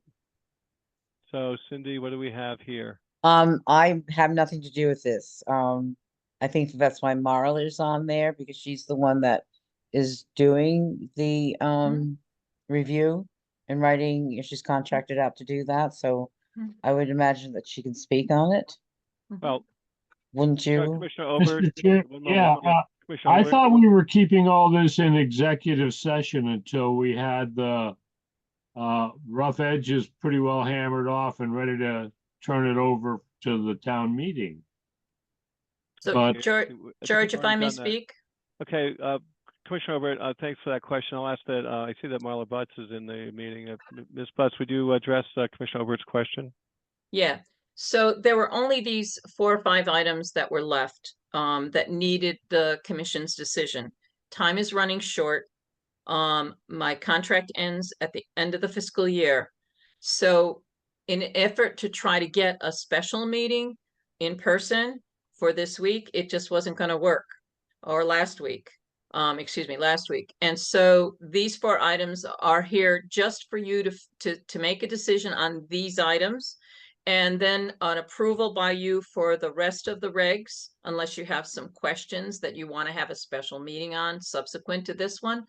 I did also want to make sure that you had a chance to take a look at the final draft that incorporated all the comments from Attorney Slater, which I sent out to all the commission members on the 28th of March. Okay, great. So you should have had a chance to take a look at it. And unless you choose not to approve today, then you would have to have a special meeting to discuss Right. any outstanding issues that you want to discuss in order for me to get it to a final form to send it to DEEP. Right, thank- Marla, it's Commissioner Chapin. So the first step is to approve these 4 bullets that you've Yes. read to us earlier. So Right. I'm fine with those. And- So I'm but I- gonna make, go ahead. I need a decision. No, I need a decision one way or another. So Okay, we got that. there's sometimes there's a recommendation, sometimes they said it's your decision to make. Right, that's So our you have to decision. We decide got it. one at Okay, a so- time. Great. Okay, And so, I will explain the issue before you make a decision. Let's do okay, it. so let's do it. Right. Okay, so under the definition of permittee, the term permittee is used in several places in the regulations. But the only place where it makes a difference if the wetlands agent is considered a permittee is in bonding. And I would prefer to take, no, don't scroll away, George. So what the question was is, should the definition of permittee include the term permit or wetlands agent approval? And the only consequence is if you take the term wetlands agent approval out of the term permittee, which would be okay, it just means no wetlands agent approval will have the chance for having bonding. So bonding refers to permittees, not to licensees. So if you don't think that wetlands agent approvals need bonding, then this language can go. Could it be- If you do want bonding for wetlands agent approvals, then I need to add a term for licensee instead of a permittee, or keep this language in. Right, okay, thank you. Is Commissioners, it possible? Oh, I'm sorry. Go ahead, It's Commissioner Chapin. I'm just wondering, is Chapin. it possible that the wetlands agent doesn't use something as an approval? It has to go through a different avenue if it is a task that would be appropriate to have bonding. I would think that that should be a permit. Yeah. Correct. So That's what I'm saying. So can items that the wetlands agent feels should have bonding be directed to as a permit instead of a wetlands agent approval? that's correct. So in that case, you would take the language or wetlands agent approval out. Yeah. Okay. Is that what you prefer? Makes Am I- sense. Commissioner am I Obert, he- Commissioner Obert, you have a question? Yes, Charlie over here. Is it my understanding then that we would prefer not to allow the wetlands agent to approve something that also requires bonding? That's correct. If you take the language out, that's what the consequence will be. That's, I think that makes sense. Right. Okay, I'll make so a motion that let's address take, that item unless there's further discussion. Do we, as a Next group, page, then yeah. if so you're as a group, well, wait a second. Let me just deal with this. Commissioners, do you agree that we should remove this and not allow wetlands agents to make approvals on items that need to be bonded? I agree. Agree. Yes. Okay, we have concurrence. I Okay, agree. everyone agrees. I hear no objections. All right, that point is done. Have it removed. next page. Next page. Permitted uses as right. Okay, what's this? Okay, I would like to have a little farther discussion based upon what I heard earlier in this meeting about confusion about uses permitted as of right, non-regulated uses, and what the wetlands agent can do and what the commission does with respect to these. Under, if you don't mind, could we screen share? I would like to screen share a portion of the regs that goes beyond what this says, just a little bit. If you make it quick, yeah. Okay, let me see. Just make it concise, okay? Let's be concise on this. Okay. All right. So here's the language. Item 4. All activities in wetlands and watercourses involving filling, excavation, dredging, clear cutting, grading, excavation, or any other alteration or use of wetland or watercourse not specifically authorized. And that's the question that I brought to you tonight, whether you should use permitted or authorized. And I think there's confusion about what permitted means and what authorized means. I think it should be authorized. And Slater said it's okay to use it if you want it, but that's not what the statute uses. And by this section shall require a permit from the commission in accordance with section 6 of these regulations for regulated activities located, and the language outside of the wetlands and watercourses, he suggested changing it to that language instead of using in the upland review area. Now, the problem Marla, is we can't see your screen. you We can't. can't see anything. No, we You're not see your sharing. face. You Oh, didn't share it. You have to select it, share it, and then hit I share. did. I thought, okay, all right, hold But on. it's good. We got. I'm we trying got to it. follow, but That's if you all just right. have the Listening words, carefully to what All you right, sorry. that's all right. How's that? Yeah, Can it you looks see? like it's coming. It's yeah, good. We're good. Okay, so we're on 4.3. So what I asked you for tonight was whether or not you wanted to use permitted versus authorized. I believe that's what I asked for. And the statute uses permitted. And I thought authorized would be less confusing because permitted also could mean licensed. And I had asked Attorney Slater, and he recommended keeping that he suggested using the term permitted instead of authorized. Which would you prefer? Do you want to use authorized? Do you want to use permitted? Which do you think would be easier for the I public to think understand? authorized would be easier for the public because permitted makes it sound like it has to do with a permit. Right, I that's what I thought.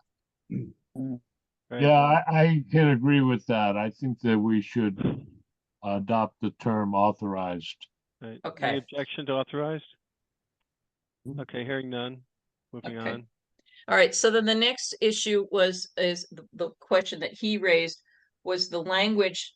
Attorney Slater recommended keeping the original language outside of wetlands and watercourses instead of in the upland review area, and I concur. Yeah. Originally, I had drafted the language to say that regulated activities located in the upland review area, which is only 100 feet or 200 feet with significant wetlands, the 10 noted Okay. significant wetlands. Got it. But I think you can leave it at that, but you have to decide whether you want to go with outside of the wetlands and watercourses, or in the upland review area. Do you want it in the upland review area and just leave the stuff that's outside of the upland review area to itself? No opinion? Isn't upland in the upland review area more specific? Yes, it's more limited. I think, but sometimes there can be things happening outside of the upland review area that can impact it. Right. That's Okay. correct. It's got to be contextual. Okay. That's why he suggested using outside of the wetlands and watercourses. Okay. See, I like that. The last site walk that we were on, there was a logging road, perhaps an old road, and there was a wet spot, a water puddle, pretty big water puddle in it. And I was asking, well, isn't this coming in, intermittent water course coming into the work area? But it was outside of the area and we couldn't really address it. It just seemed like we were missing something. I'd like to be able to look beyond the, uphill from what areas are going to be impacted and see if water coming down intermittently could carry it downstream. So that if you want, let me know if you want me to keep outside of the wetlands and watercourses. And that that means then that we would be more flexible in making comments about work practices to mitigate potential damage. Correct. And I like that. I favor that reasoning as well. Okay. Yeah, I think that- does anyone object? Okay, I hear no objections. I think we have a consensus on this point. Yep. Okay, now Right. the other thing I wanted to talk Move about on that to the next came up item. from this meeting, that is not on the Zoom documents, but has to do with jurisdictional rulings for regulated activities. Those are uses permitted as of right, non-regulated activities. The statute only refers to uses permitted as of right in wetlands and watercourses. It makes no comment about work that's in the upland review area.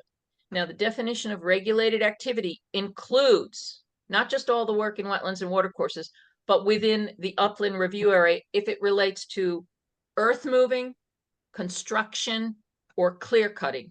So 2 of the declaratory rulings that you had coming in today, construct in the upland review area. There was no earth moving work.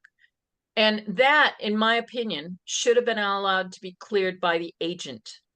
And so the language that I gave to you originally allows for the agent to make a ruling in the upland review area for uses permitted as of right and non-regulated uses. So what Cindy said earlier today, that she could have approved it, but the regs right now, current language does not allow for it. The language that's been proposed will allow for the wetlands agent to approve jurisdictional rulings for regulated activities in the upland review areas for uses permitted as of right and non-regulated uses, so they can get their building permits. All right. Because that's what holds up their building Okay, permits. so thanks for that clarification. Do we Okay. have next item to move on to? All right, next Consideration item. for decision. Yep. Let me stop screen sharing. Yeah. And you screen share, George. I will. All right. Consideration for decision, section 10. Last Okay. item, I believe. Yeah, so this dealt with the current language says that the commission, after a hearing is held, the commission is not precluded from seeking advice from its agent. Now, I had put in wetlands agent, but the original language in the regulations was own experts. And the concern that I had was that if it was an expert that the commission had hired, the expert might not realize that the commission cannot include new information. They can only discuss information that was already in the hearing records. So I thought by limiting who they get advice from would be better than having it broadly. So the attorney had suggested he favored changing the language so that it would read that they could get advice from its wetlands agent, town council, town engineer, or other such consultant engaged by the commission. That was his suggested language. And then when I had discussions with him, he said it's up to the commission to decide what language is used. But Due to concerns about new information being considered after the hearing is closed, I recommended just replacing own experts with wetland agent and legal counsel. Okay. But the commission So has to decide what language they want to use. We got That sounds safer because I think you could leave yourself liable if you extend it beyond those parameters. Right. After Does a meeting is closed, So just leave it to wetlands agent and legal counsel? Well, let's see what the consensus is. Does anyone object to the proposed wording of changing it to wetlands agent, which gives us more flexibility?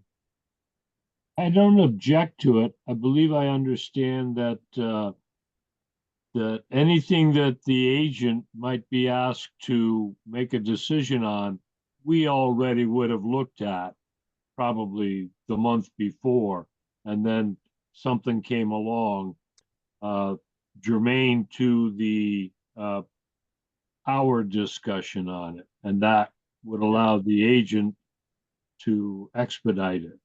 Good. No, Charlie, this is in an application that goes to public hearing, not a regular application.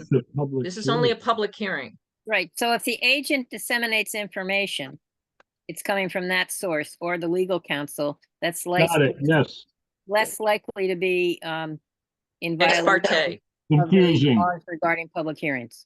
Yeah, we get document control, we get version control. Right. Yes. Okay, so it sounds like do we have a consensus on this point as well?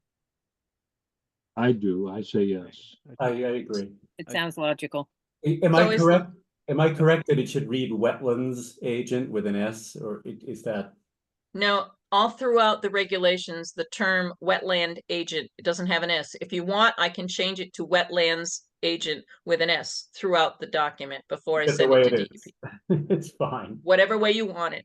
English That's stuff. pretty easy find and replace, but Yes, it is. What would you prefer? Because it is the Wetlands and Watercourses Act. probably yes, put the S on it, as long as it's just a find and replace. It's either I can tomato do or that. tomato, however you want it. So is and the when- line. when So I you- will do global search and replace for that. Okay. Right. I would run it through my own word processor for you after you're done and see if Okay. anything got Right. missed. We've still got one more to go here. All right, well, before I go, I Final- want to it's make the sure I got final the item, language right? right. Yeah, George, me I want to too. make sure I got, if What there's the word? language I'm going to put in wetlands agent and legal counsel. Yes. So- Okay, thank you. all right, next item, license. Okay. Because the conceptual subdivision approval concept is not included in these regs, but rather a single permit for a subdivision that has many lots, it's very difficult to track a portion of a permit being transferred because each permit has its own file. And so transferring one lot is impractical to track because it doesn't have a separate file. I haven't figured out how to do separate filing for that. So my advice was, originally, I suggested to you that partial transfers of licenses for regulated activities is prohibited. That way, if somebody wants to buy a subdivision lot that's already got a permit for the entire subdivision, and they're going to do regulated activities, they're going to have to come back and get a new approval, whether it's get a new license, basically, whether or not it's a permit or wetlands agent approval. So there would be no transfers for partial work. Question that the attorney raised was, he commented to consider allowing partial art assignment if approved by the commission. The commission, he says, can say no and require a new permit for individual lot owners, but there might be an instance where the commission may favor partial assignment to an entire as opposed to an entire new application.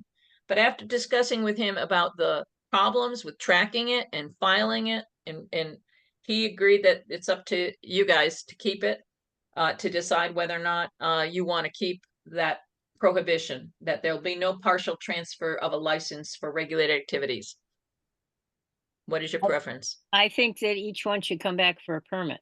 And when they present the permit, the wetland agent would have the option of seeing how significant it was. But it seems like it's more standardized and will be better to track what's going on with the development. Did you work with the individual permit. Commissioner Obert, I see you have a question.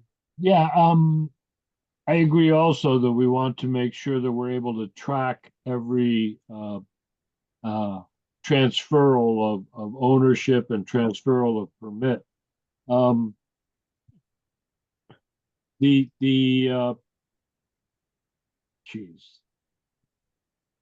Memory is like a short-term laying. Yeah, we all have that challenge. But I agreed also with what Chairwoman Chapin said. Commissioner Chapin said. Any further discussion on this point, or are we ready to move forward or accept it as proposed? I'd say accept as proposed. Yeah. Okay. So no you're going to keep the language. There'll be no partial transfers or permits. Right. Correct. Okay. Great. All right. Then the only thing we need to do is make sure that there's a flag on the whole application that so nobody can go back to zoning afterwards and say, hey, we just want to make this change. Great. Got it. Because not every lot in a subdevelopment is going to be under our purview anyway. Correct. That's right. That's right. I'll fall into another commission. All right. Excellent. Okay, moving on to the last item here, or nearly last. Records retention. Let's just separate and apart. The attorney recommended deleting section 20 completely because he said it's already established by statute. And my concern is that you are lay people and you are not necessarily always, and as you get new commissioners on, they're not necessarily going to understand about record retention and disposition. And so I thought keeping that section in with the language so that it's a reminder that you still need to follow these laws, even though it's not in the Wetlands and Watercourses Act. And it's my recommendation to keep it in. And after discussion with Attorney Slater, he said it was up to you. As it always is. Any objections to retaining this, commissioners? It seems like a good reminder. Yeah. I agree. There's nothing wrong with redundancy, everyone. Yeah, there you go. Absolutely. Good point, Commissioner Dustin. All right, moving on. We're retaining that one, Marla. Okay, so the next thing I need to talk to you about is First of all, you have to tell me whether or not, after your review of the regs, whether or not you will authorize me to send the draft regulations to the DEEP without further review from you, or do you want to have me submit something again to you? I need to know whether you'll approve me sending it to DEP with the corrections noted from today, or if you want to have another whack at it by a special meeting. Nope. I would approve it. Yeah, I hear I would send it to DEP. Yeah, no objections to I submitting agree. it. Let's move on. With the caveat that when you send it to DEEP, you courtesy copy us. Yep. Of course. I will do that. Because right, I have to send not only the regs, I have to send the map, and I also have to send the legal notice that's going to be published in the newspaper. So the next item is the next page.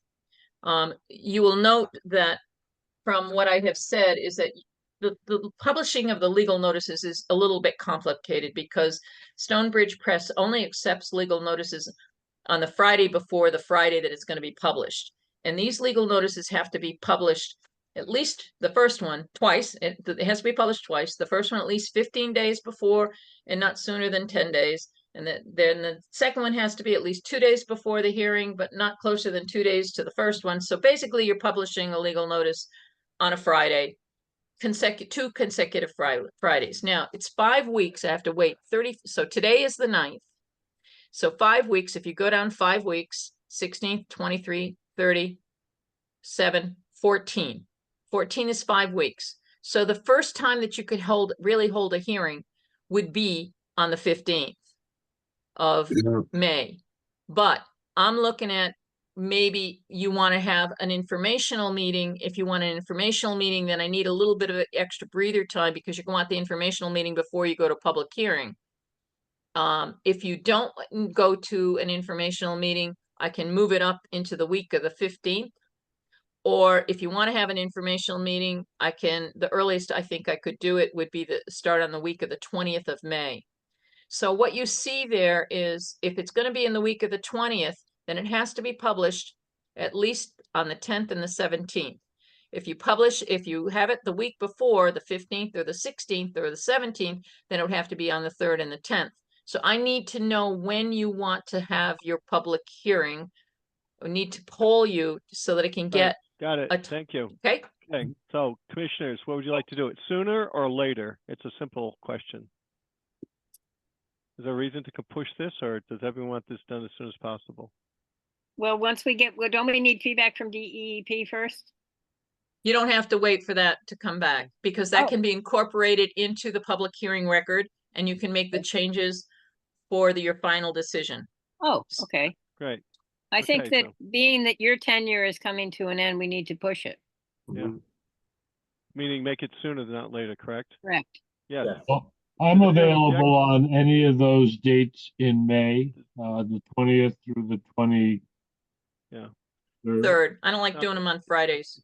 It sounds like the earliest possible makes sense unless we want to extend this process, which I can't see anyone seeking to do that. So. Okay. So this is going to be in person? Yes, it would be in person and it'll have to be recorded. I wasn't planning, unless you insist on a hybrid meeting, I was going to suggest in person and probably using the library, one of the rooms, the conference rooms there for it, but I have to make arrangements for that ahead of time. Yeah. So I need to find out what your schedules are on that week of the 20th and because you're going to need a quorum. Whoever goes to everyone has to go to that hearing that's going to vote on it, or they're going to have to listen to the recording. Right. And I would consider that if there are changes that are made from that meeting, then I would have to get you a final form. And the earliest probably that you wouldn't want to do it through a special meeting would be in the June meeting, which would be on the 11th of June, which you could render a final decision adopting them. And then it has to be put on the land records and it has to be published a legal notice of your adoption as well as the map being placed on file. So that is flexible. If you decide you want to go to a special meeting before the 11th of June, we can do that. We've got 2 weeks in between. If you hold the hearing on the week of the 20th, there's plenty of time in there to have a special meeting for adoption. We need a special meeting for what purpose? Adoption. You see, you hold the public hearing, you take the public comment, right? Right, And then you have to decide how to make any public comment. What you might want to do is make sure it's a hybrid so that I like the fact that it gets memorialized and documented. That's one thing. Otherwise, documents tend to get away from us. Then it's probably going to have to involve IT to set up the cameras and stuff because that's pretty complex. I did it once and it was George. You and I were the only ones there. Just bring their cell phone and they'll do it for you. I'm sure. All right, I'm sure they can do it. The crack IT team. So we've got an early, as soon as possible meeting, and you're going to have it using both on-site and hybrid format. Yep. Okay, so I got my instruction on. Do you want to vote on me sending the regs as with the revisions as recommended tonight? Anyone objecting? Any objections to that? None. No. None. Yeah, go ahead. Just CC us on it. And then the other thing, the earliest that that makes sense logistically is the 20th of May. Yes. Monday. Yeah. The week of the 20th. Yeah, I'm looking. And has been said, the earlier the better. I'm available on any of those days. So make the decision and let's go. Yeah. Plus, a hybrid would give us the if we for some reason we were away, we could still participate. Okay, so that's important, I think. And then for point of order, after the public meeting, first we're gonna have informational, then we're gonna have the public meeting, then we can vote that night Right.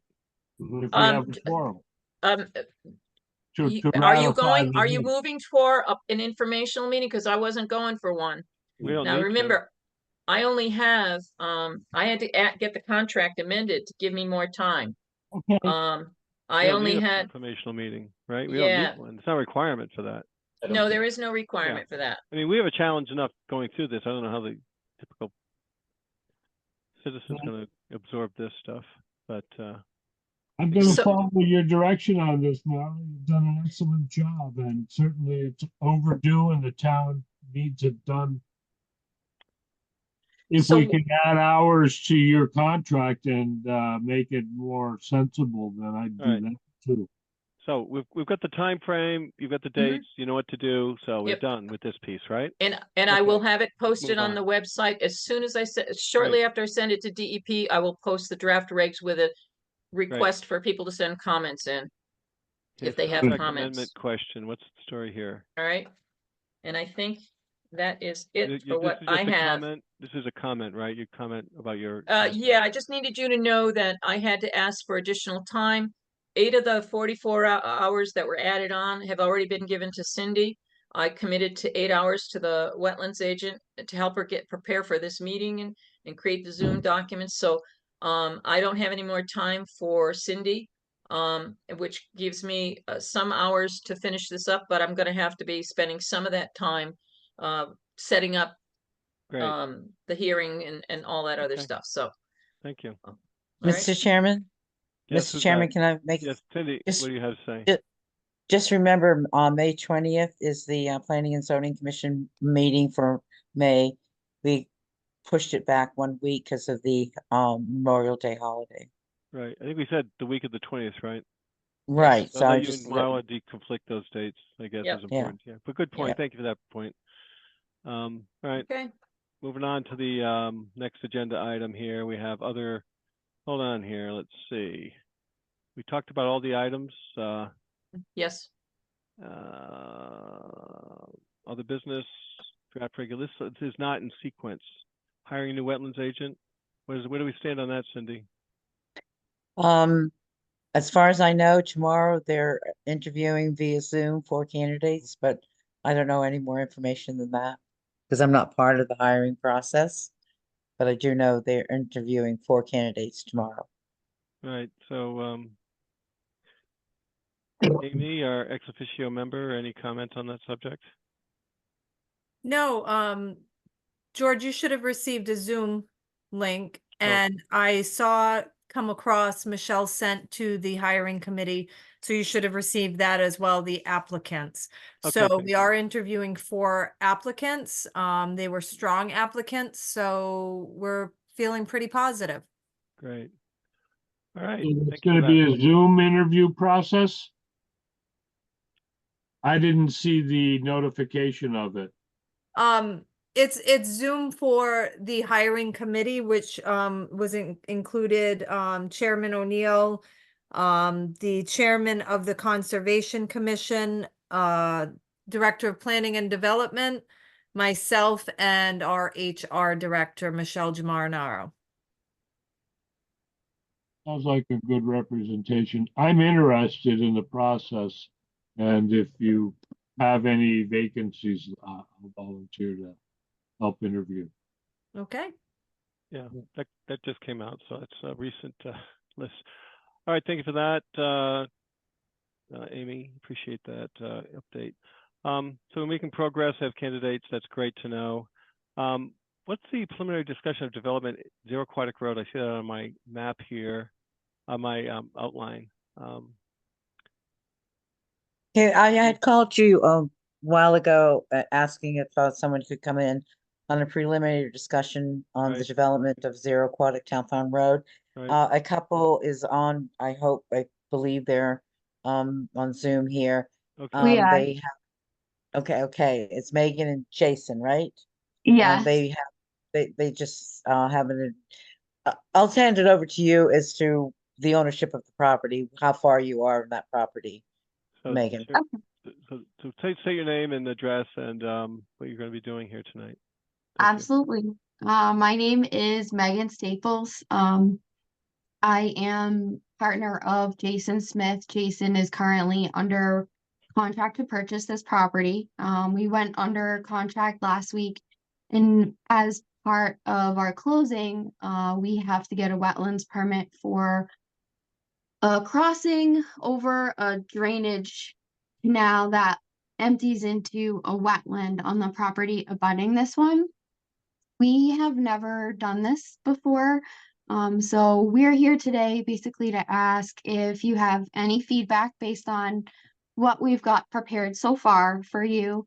I don't know if the commission has preferences for certain types of culverts, or if you think you might need a site walk, we're very happy to schedule these things for you. Obviously, being under contract, we're under a little bit of a time crunch, and we can get extensions, but we want to keep our sellers very, very happy. We really like this property and would like to build our home here. Great, thank you, Megan, can I ask, Go ahead, can I ask you a Cindy. question? Sure. You said that you're under contract, but you can't finalize it until you get a wetlands permit? Did you say that correct? So, yes, we're basically looking to get some sort of approval, or minimally a very good feeling about approval for the crossing that we're worried about. We would consider closing if we were close to the end of the process and we thought things were going to go well. So we wanted to sort of feel things out today.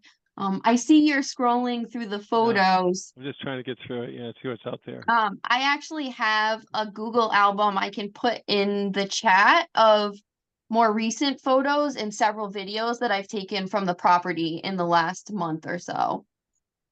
Yep.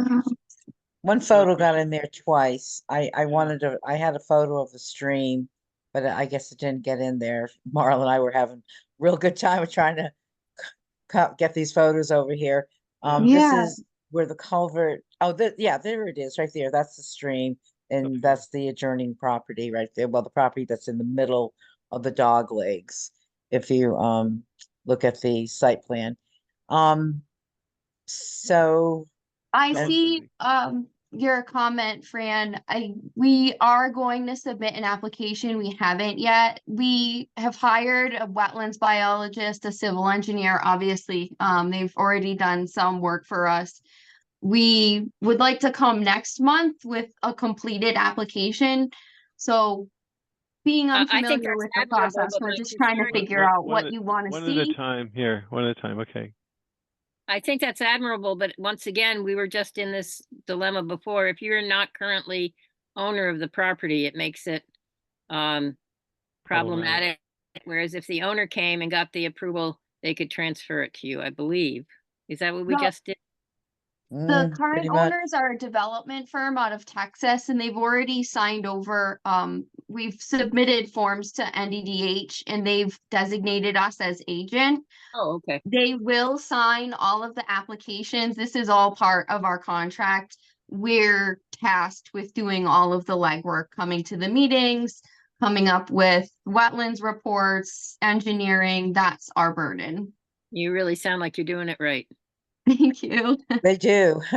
I'm interested in this, and I'm having a little bit of problem placing the property in my mind's eye. Aquatic Farm Town Road, but how far up and in relationship to the state park? So if I may, I'm Lori Ciccarelli. I'm actually, although I asked the question about 25 Wrightson Drive, I actually represent Jay and Megan in this purchase. And I also represent the sellers whose land partner funding. So everything Megan said is absolutely right.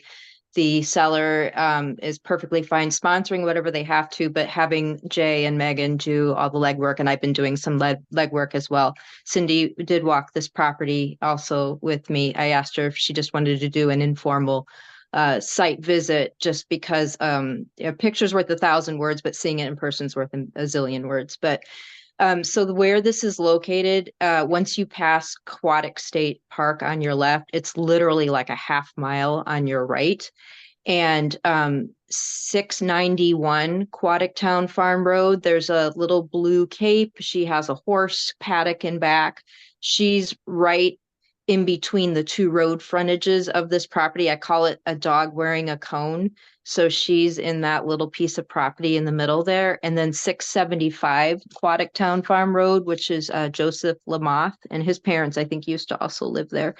So they've been there for years. He's just north of the front legs of the dog. And so and part of this sale, the complication was beautiful, beautiful piece of land abutting the Aquatic State Park, but you have to cross that stream that's right in the front legs and the back legs of the dog, depending on where you want to put your driveway. So Megan and Jay are looking at the front legs of the dog. And we talked about the culvert, but then also to go back into now the cone of the dog is where they would like to build, kind of near the bottom of the cone. So that, because it's so complicated and we were already asking for a closing date of May 31st, we were trying to squeak into this meeting and to get a little more information so that we could be really better prepared for that May meeting for you. Okay. Well, there's half a dozen different options that your Megan will be looking into, and they're going to be driving across it. So they want to make sure that they can do that without mucking up the water, and they'll be happier in the long run. Now I know about where you're talking, and there's some interesting trails up on that hill for bicycles and for hiking. And there more development of them are coming along. Might they consider having an engineer help them make sure that they Oh, yes, they better. I know if I was building, I'd have somebody with. Yes. We've already hired Level Design Group out of Plainville, Massachusetts. They have a registered professional engineer in Connecticut. We've also hired a professional wetland scientist with Southern New England Soil Scientists Society. He's listed on their registry. So everyone that is looking at this project is appropriately licensed. Commissioner Albert, you're on mute. For your information, that little stream feeds into a native brook trout stream. So you're going to want to make sure that whatever you use to span those waterways keeps them in that condition, and you'll have the brook trout spawning in your backyard. Yes, we want to make sure that the culvert is appropriately sized for what's there. The beauty of this property is what drew us to it. I grew up on Wakefield Pond in the back, and our intention, even with the preliminary driveway design, is to actually pull it away from the wetlands and where they are now to center it more on the upland, as far away from them as possible. And the purpose of getting into the back was to protect them better. There were test holes that were dug on the property already and they perked, but the first set of test holes, I think, were inside of the buffer. And this is where there's the most upland. We can stay the furthest away from anything with the development. It would only be the driveway that goes through the buffer. We're not proposing any changes to wetlands whatsoever, just the crossing. Yeah, keeping the surface of the mud at the bottom of the stream as close to intact as possible. And I saw that stream. That's a pretty good sized little stream there. Yes, it is. Can you see my culvert? Yeah. Springtime. Well, you're not up where it floods. A little bit north of you, there's a place where it floods over Aquatic Farm Town Road. But that's not that stream. Okay. Excellent points. I guess from a preliminary standpoint, I guess it's all very dependent upon engineering, right? And your engineers proposed design for any crossing, which we looked to them. Looks like this is a crossing here that's Yeah, Laura and I tried it the other day, but we couldn't make it. We had to go down to the neighbors and cross. They get a running start. Sidewalk there, George? I'm What was that? sorry. Do we want to do a sidewalk there, George? We can always That's give the it a swamp shot. area in the back. Yeah. That's in the back, and that's a This is swamp. a stream here, or Yeah, that whole area. The That's last picture. Spawning bed. okay. Well, it's like again, try to give an approval before you get the application, and preliminary. I guess conceptually, that's where you really need to sit down with Cindy, who's walked the site. Commissioners have got a lot of experience looking at these, certainly for others here. But I think in principle, it would, as long as the proposed crossing is engineered to account for riparian pathways to accommodate the free transit of wildlife. And I think most folks don't think about riparian pathways, but those are really important, as well as we don't want to end up with any perched culverts, which it doesn't sound like you have any plans for, but you never know what they're going to have.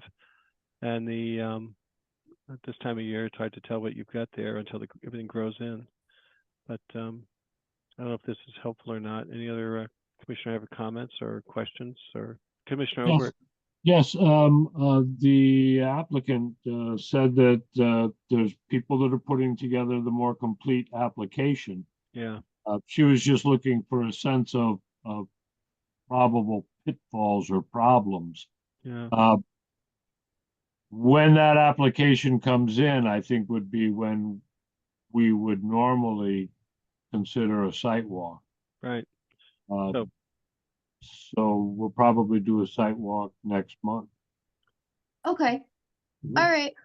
We are happy to schedule a site walk. Obviously, we're eager anytime you'd like between now and May 15th, but we do intend to have a full application in on May 15th. And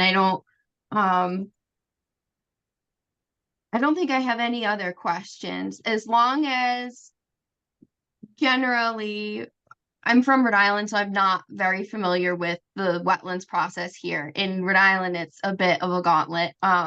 As long as things are generally favorable, I would feel much better just having got this under agreement in a very short period of time, not having had a lot of time to get this prepared. But I think I feel better. We definitely will be going with a culvert that considers air and light getting through the culvert as well as water.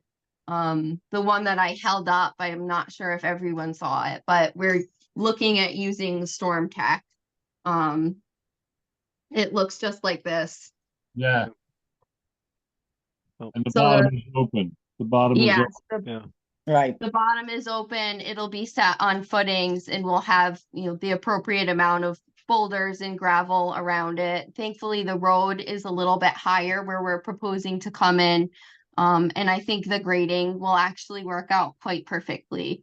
So I think we're on the right track. Everything that you've mentioned, we've already considered and have thus far built into our conceptual consideration. So I look forward to seeing you next month. And if there's anything at all, again, any of us can help you with. If there's anything that the town would like to see or anyone that would like to come out to the property, we encourage everyone to ask at any time. It's Commissioner Chapin. I don't believe we would be doing a site walk until we have plans from that, but I think you're just looking to see, you're just putting a single family house there. Is that what you're doing? Yes, a single family house, perhaps an ADU. I have a 14-year-old who is going to need an apartment at some point in time, but only one. But it's quite a bit of acreage. Yes. So you're just looking basically for a reassurance that you're going to have eventually an approval to get in there, which seems likely, but we really need the plans and the presentation before we can make that determination. Right, of course. I wouldn't at all expect a determination today. Just what sort of things are you worried about? What do you like seeing when applicants come in? What is encouraging and very positive for you? We want that to be what we have ready for you. Right. Well, I think by having an engineer draw up the plans for the entry into the house, the wetlands crossing, anything that is in an upland review area is what we need to see, and you've already gone to NDDH, it sounds like. Is that what you said? You already went to NDDH, so I think you're Yes, our on the right path. application is submitted, so, Yeah. okay. All So right, one, perfect. oh, sorry, may I ask a question? Yeah, go ahead, Yes. Laura, Ms. Yeah, Cutrelli. yeah, Lori. So I know Megan and Jay are trying to, dot I's and cross T's, and I totally hear what you're saying. You don't want to do a site walk until you're looking at a plan, so you know what you're really looking at. So let's say that Megan and Jay get a plan together, an application submitted. I'm making updates, Megan, like May 1st or something like that.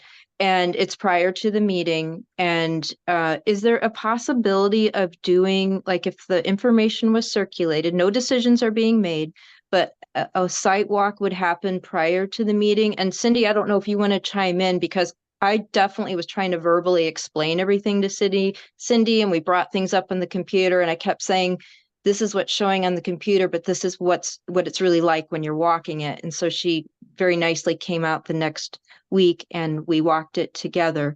So I don't know if it would be possible to do a site walk if you had the engineered plan in place prior to your next meeting. So that way, when we're talking through everything, you would have already seen it. Is that possible? Go ahead, Commissioner Obert. Yeah, I believe it's possible. There are some logistical issues because of our current vacancy of Permanent agent agent. for our commission. I believe that we understood each other about protecting the tributary as with any engineered crossing. Yeah. So there shouldn't be a problem. I would like to see that data, and in fact, we would have to see that data at the time of a site walk. So if it can be available, I believe that most of us would be able to go out the Saturday before our May meeting. That would be Awesome. two site walks on the Saturday before your May meeting. Yeah, but they're both kind of up in the same Yep. area. Yeah, I mean, it's was absolutely beautiful. The visual of it says so much more than a picture like I'm showing you or the site plan. It's really beautiful out there. Do I have a hand up, Commissioner Morano? Yes, I just wanted to be sure that the applicant understood, Megan, that understood that when an application is submitted, we receive it and then we don't actually take action until at least the next month.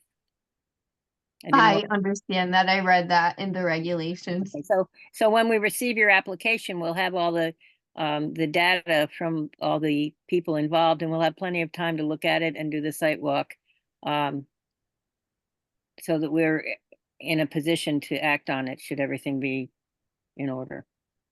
You really look like you're doing everything the right way. Yeah, it doesn't look complicated. So unless there's a big surprise that comes up from on the engineering drawing, it should expedite pretty quickly. And Okay. but my co-commissioner is correct. There are time limits built within the regulations so that things can't be rushed through. And I am very familiar. I am okay with this process. I'm glad that the realtor is here and she can inform the sellers. Yep. Okay. yeah, I don't see any issues with it, but we do have to make sure that we meet our responsibility to the town.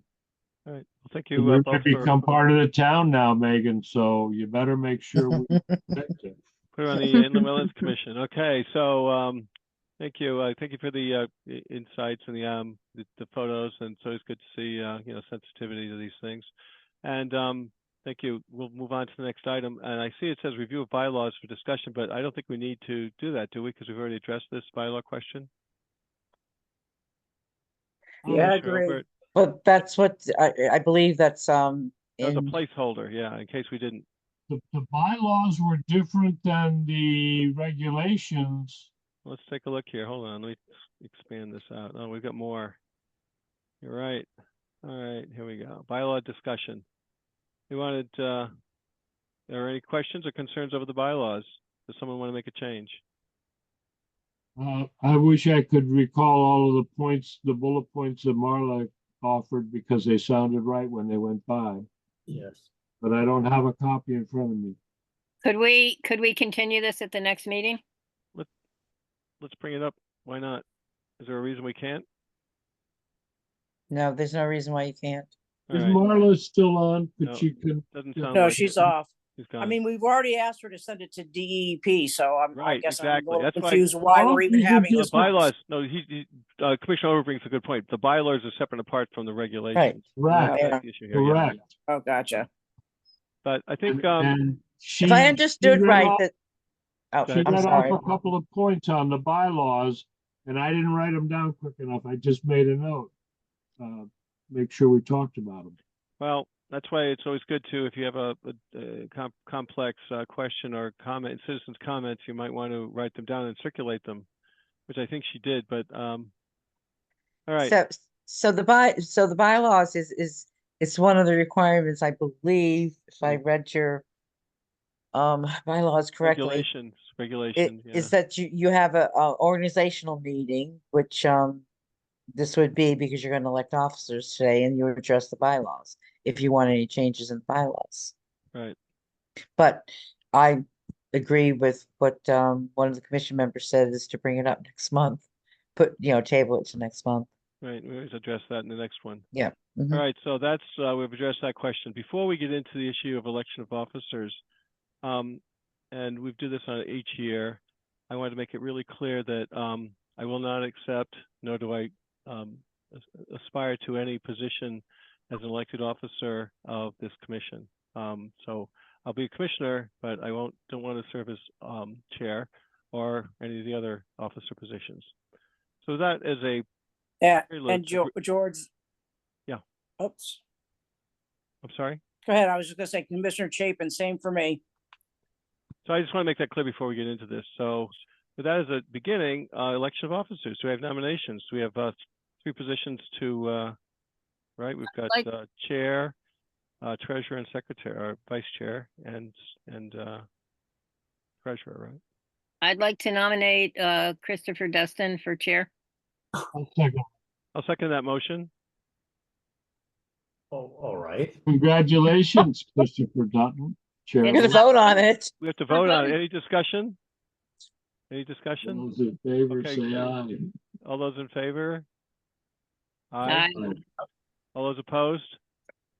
I'll abstain. Okay, so hearing no opposition, we have, let's say, Obert, O'Neill, Morano, and did we lose somebody? No, Chapin, I'm here. I was Chapin's on here, mute, okay. but I support it. All right, so congratulations, Commissioner. You're the new chair. I don't think you have to change. We have to change seats halfway through a meeting. I think we have to wait until the next meeting, but Yeah. I'll hand over the gavel at the next one. Okay, we're almost Does done. any continuing education come with this honor? So that, I am happy to support you in any way that I can, sir. thank you, Fran. Yeah. And I'm willing to stay on as the vice chair. I tend to know where all the skeletons are buried. Thank you, Commissioner Ober. So as far as to your question, though, if there's the basic course, which I think you may be familiar with, which is online, and to my knowledge, there's no other tutoring that goes other than learned experience and your executive training you've had elsewhere. But as far as formal, there are a lot of classes out there, but the only requirement, and actually it's not a requirement of the chair, but we have to have at least a member or One member. One member to have completed the course, which I think many of us have completed, if not all of us. I can't keep track of it. So I can send the information to him because I just completed the course. Yeah, if you haven't completed the course, complete it. You'll find it very interesting, and some of the points it really is. It's concise and easy to follow. Yes, nobody will. I'm sure you'll find it interesting, and it's online, self-paced. It's not a requirement for the position either. We just need one member of the chair of the commission to have completed it to have a authorized commission. All right, so we've got the chair out of the. Mr. Chairman, is that this is Gloria. Gloria? Yes, Gloria. Yes. I'm sorry. I have a question on the nomination of Chris Dustin. Right. I didn't get the person who nominated him. I nominated Commissioner Dustin. And the I believe. second? Wait a minute. Did I? Fran did. Commissioner Fran Obert, did. I seconded. is seconded. Yeah, I So- think Fran Moreno nominated him. And Okay. I jumped right on it and said, It congratulations. was simultaneous, so Commissioner Morano nominated and seconded by Commissioner Obert, unanimous, you. with the exception of one abstention who didn't vote for himself. So, And- okay, we've got that done. Next is Thank Vice you. Chair. I'll nominate Commissioner Obert. I'll accept that nomination. Do I have a second? I'll second. Okay, motion made and seconded for Commissioner Obert to be Vice Chair. Any discussion? Any other nominees? Any other nominees? Close the nominations. I guess we're gonna have to close the nominations. Thank you for that. Yeah, we skipped that part in the beginning. All right, so we'll have a vote. All those in favor? Aye. Aye. All those opposed? Hearing no opposition, Commissioner Obert, your Vice Chair. Congratulations on your new appointment. Our last position is that of Treasurer, correct? Correct. In consideration of the excellent work she's been doing, I nominate Commissioner Diane Chapin to serve another term. I'll second that motion. Well, I'm going to be leaving, so if you want me Oh, to take that's it right. temporarily, that's why That's I right. I'm piped in when sorry. you said no. I said I don't want to be nominated. Right, So, that's right. I'm sorry. She did Temporary is indicate. better than not at all. well, that's fine. Yeah, temporary is better than not at all. We'll take today. Okay. So we've got anyone else not being nominated? Okay, hearing none.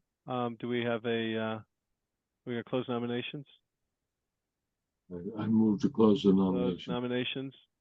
All right, then, all those, do we have to have a discussion?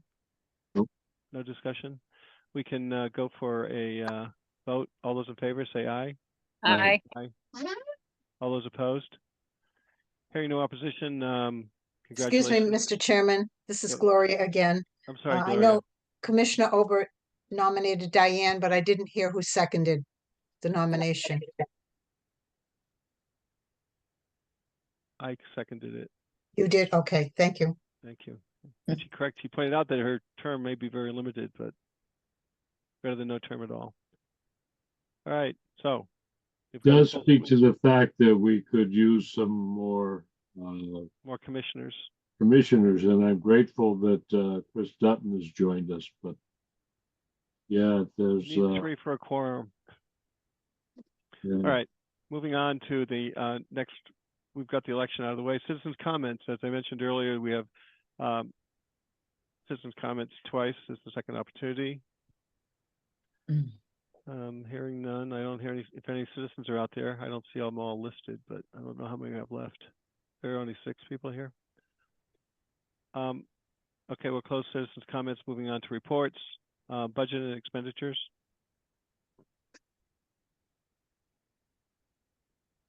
Hold the phone. Is that me? Yep. Sorry. I should've Okay, called you. so we, for the period July 1st, 2023 through 3/28/24, we have an available budget of $16,336.46, and we have used a percentage of 50.2% of our budget. Well, it sounds like we'll be in good shape for the new chairman. He's ready to rock. He's well funded. Do we have to vote on this report? No. We normally don't. No. All right. Wetlands agent report. Cindy, what's up? You're on mute. You're on mute. You're on mute. Sorry. I don't know if anybody's aware of how many hours that I've been able to put into this, but I work a full day Tuesday. I go up there from 3 to 6 on Thursday, and I'm trying to go in on Friday as much as possible. Previous to being appointed, I had some appointments at certain times that I had to keep, personal appointments. So there's actually no report, but what I did do is I looked at one of the past reports, and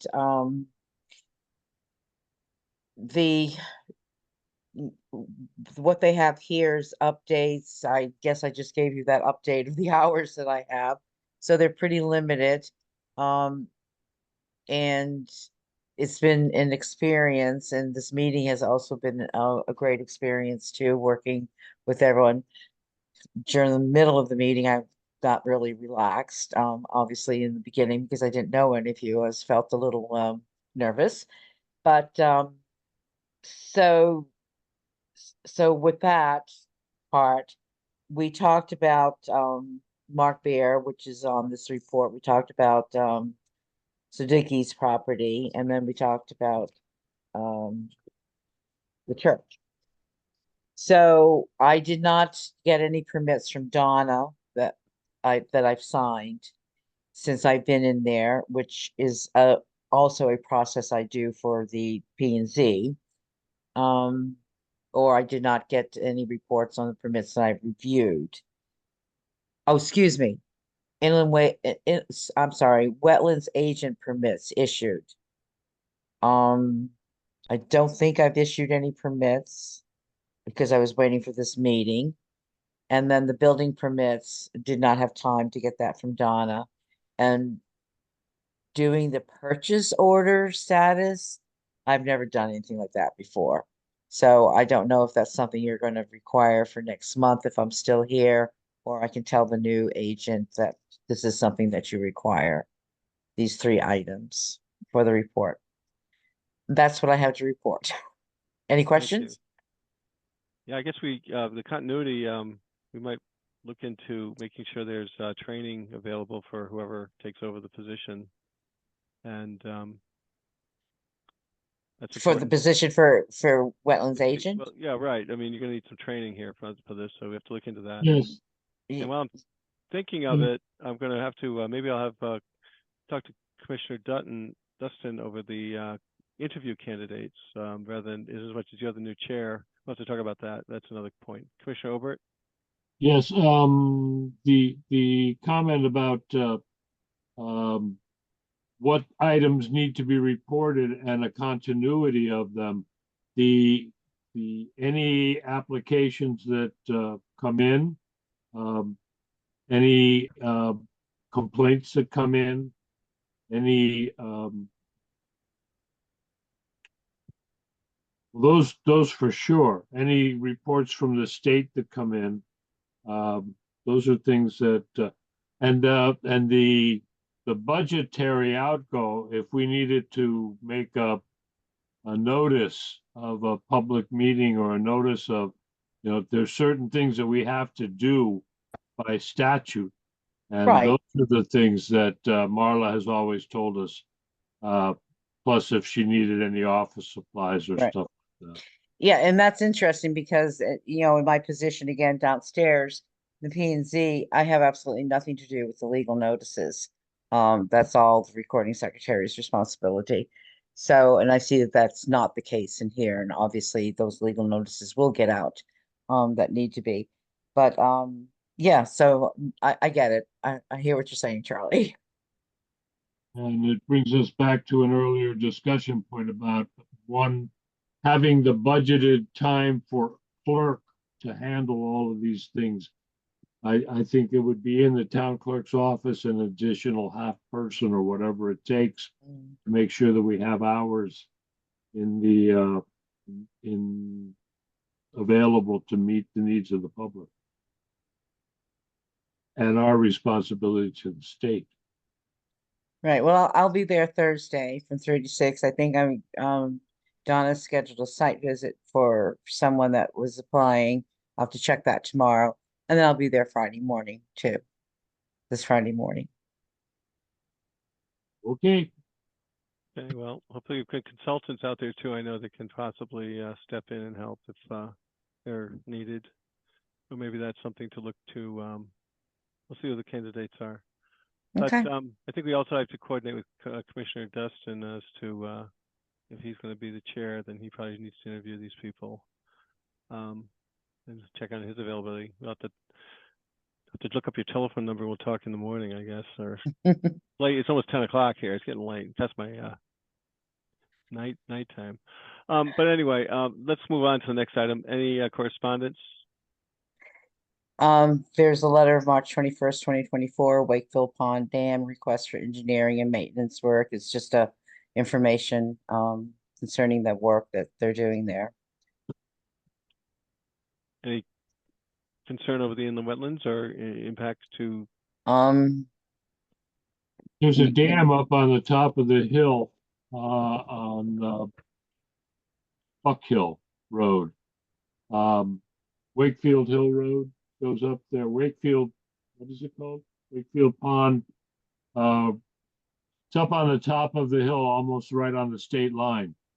By the way, that property is going to be changing hands. So I think if they want to go ahead and fix it, we should let them go.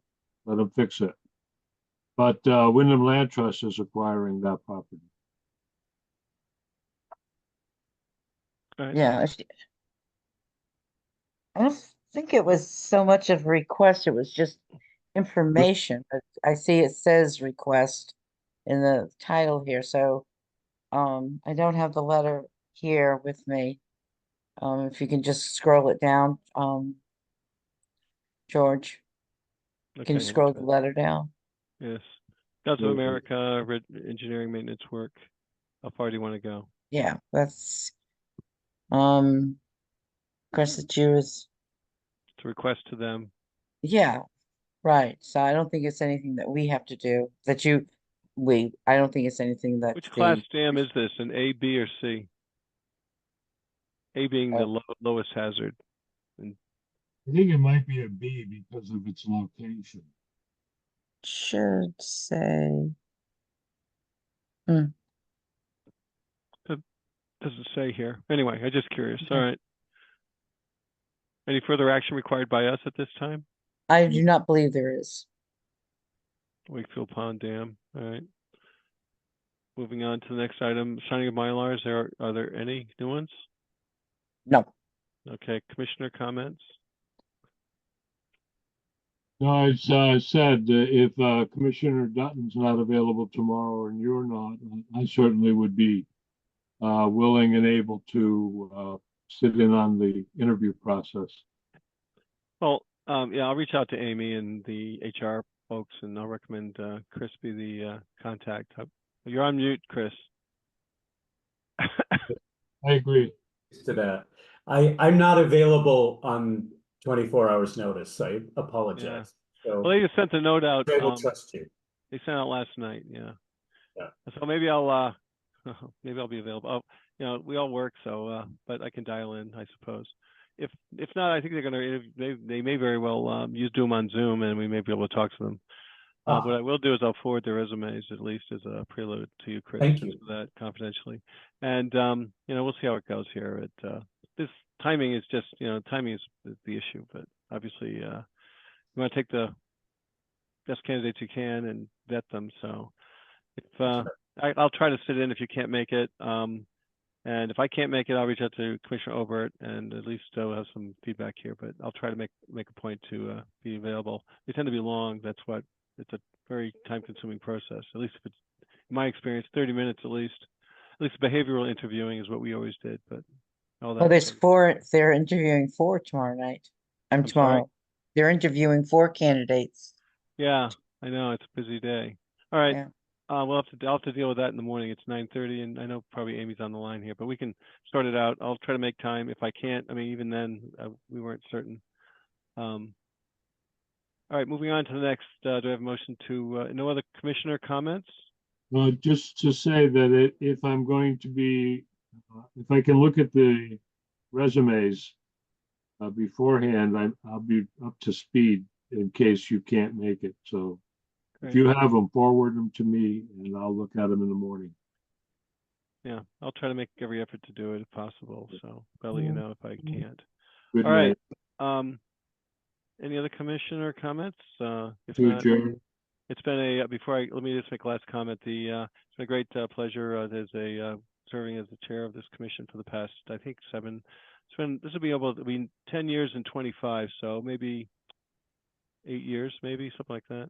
I haven't counted them closely, so it's been a great learning opportunity and a chance to learn, get to know some good folks doing a lot of good work. And Well, George, in my brief experience, you'll be a tough act to follow.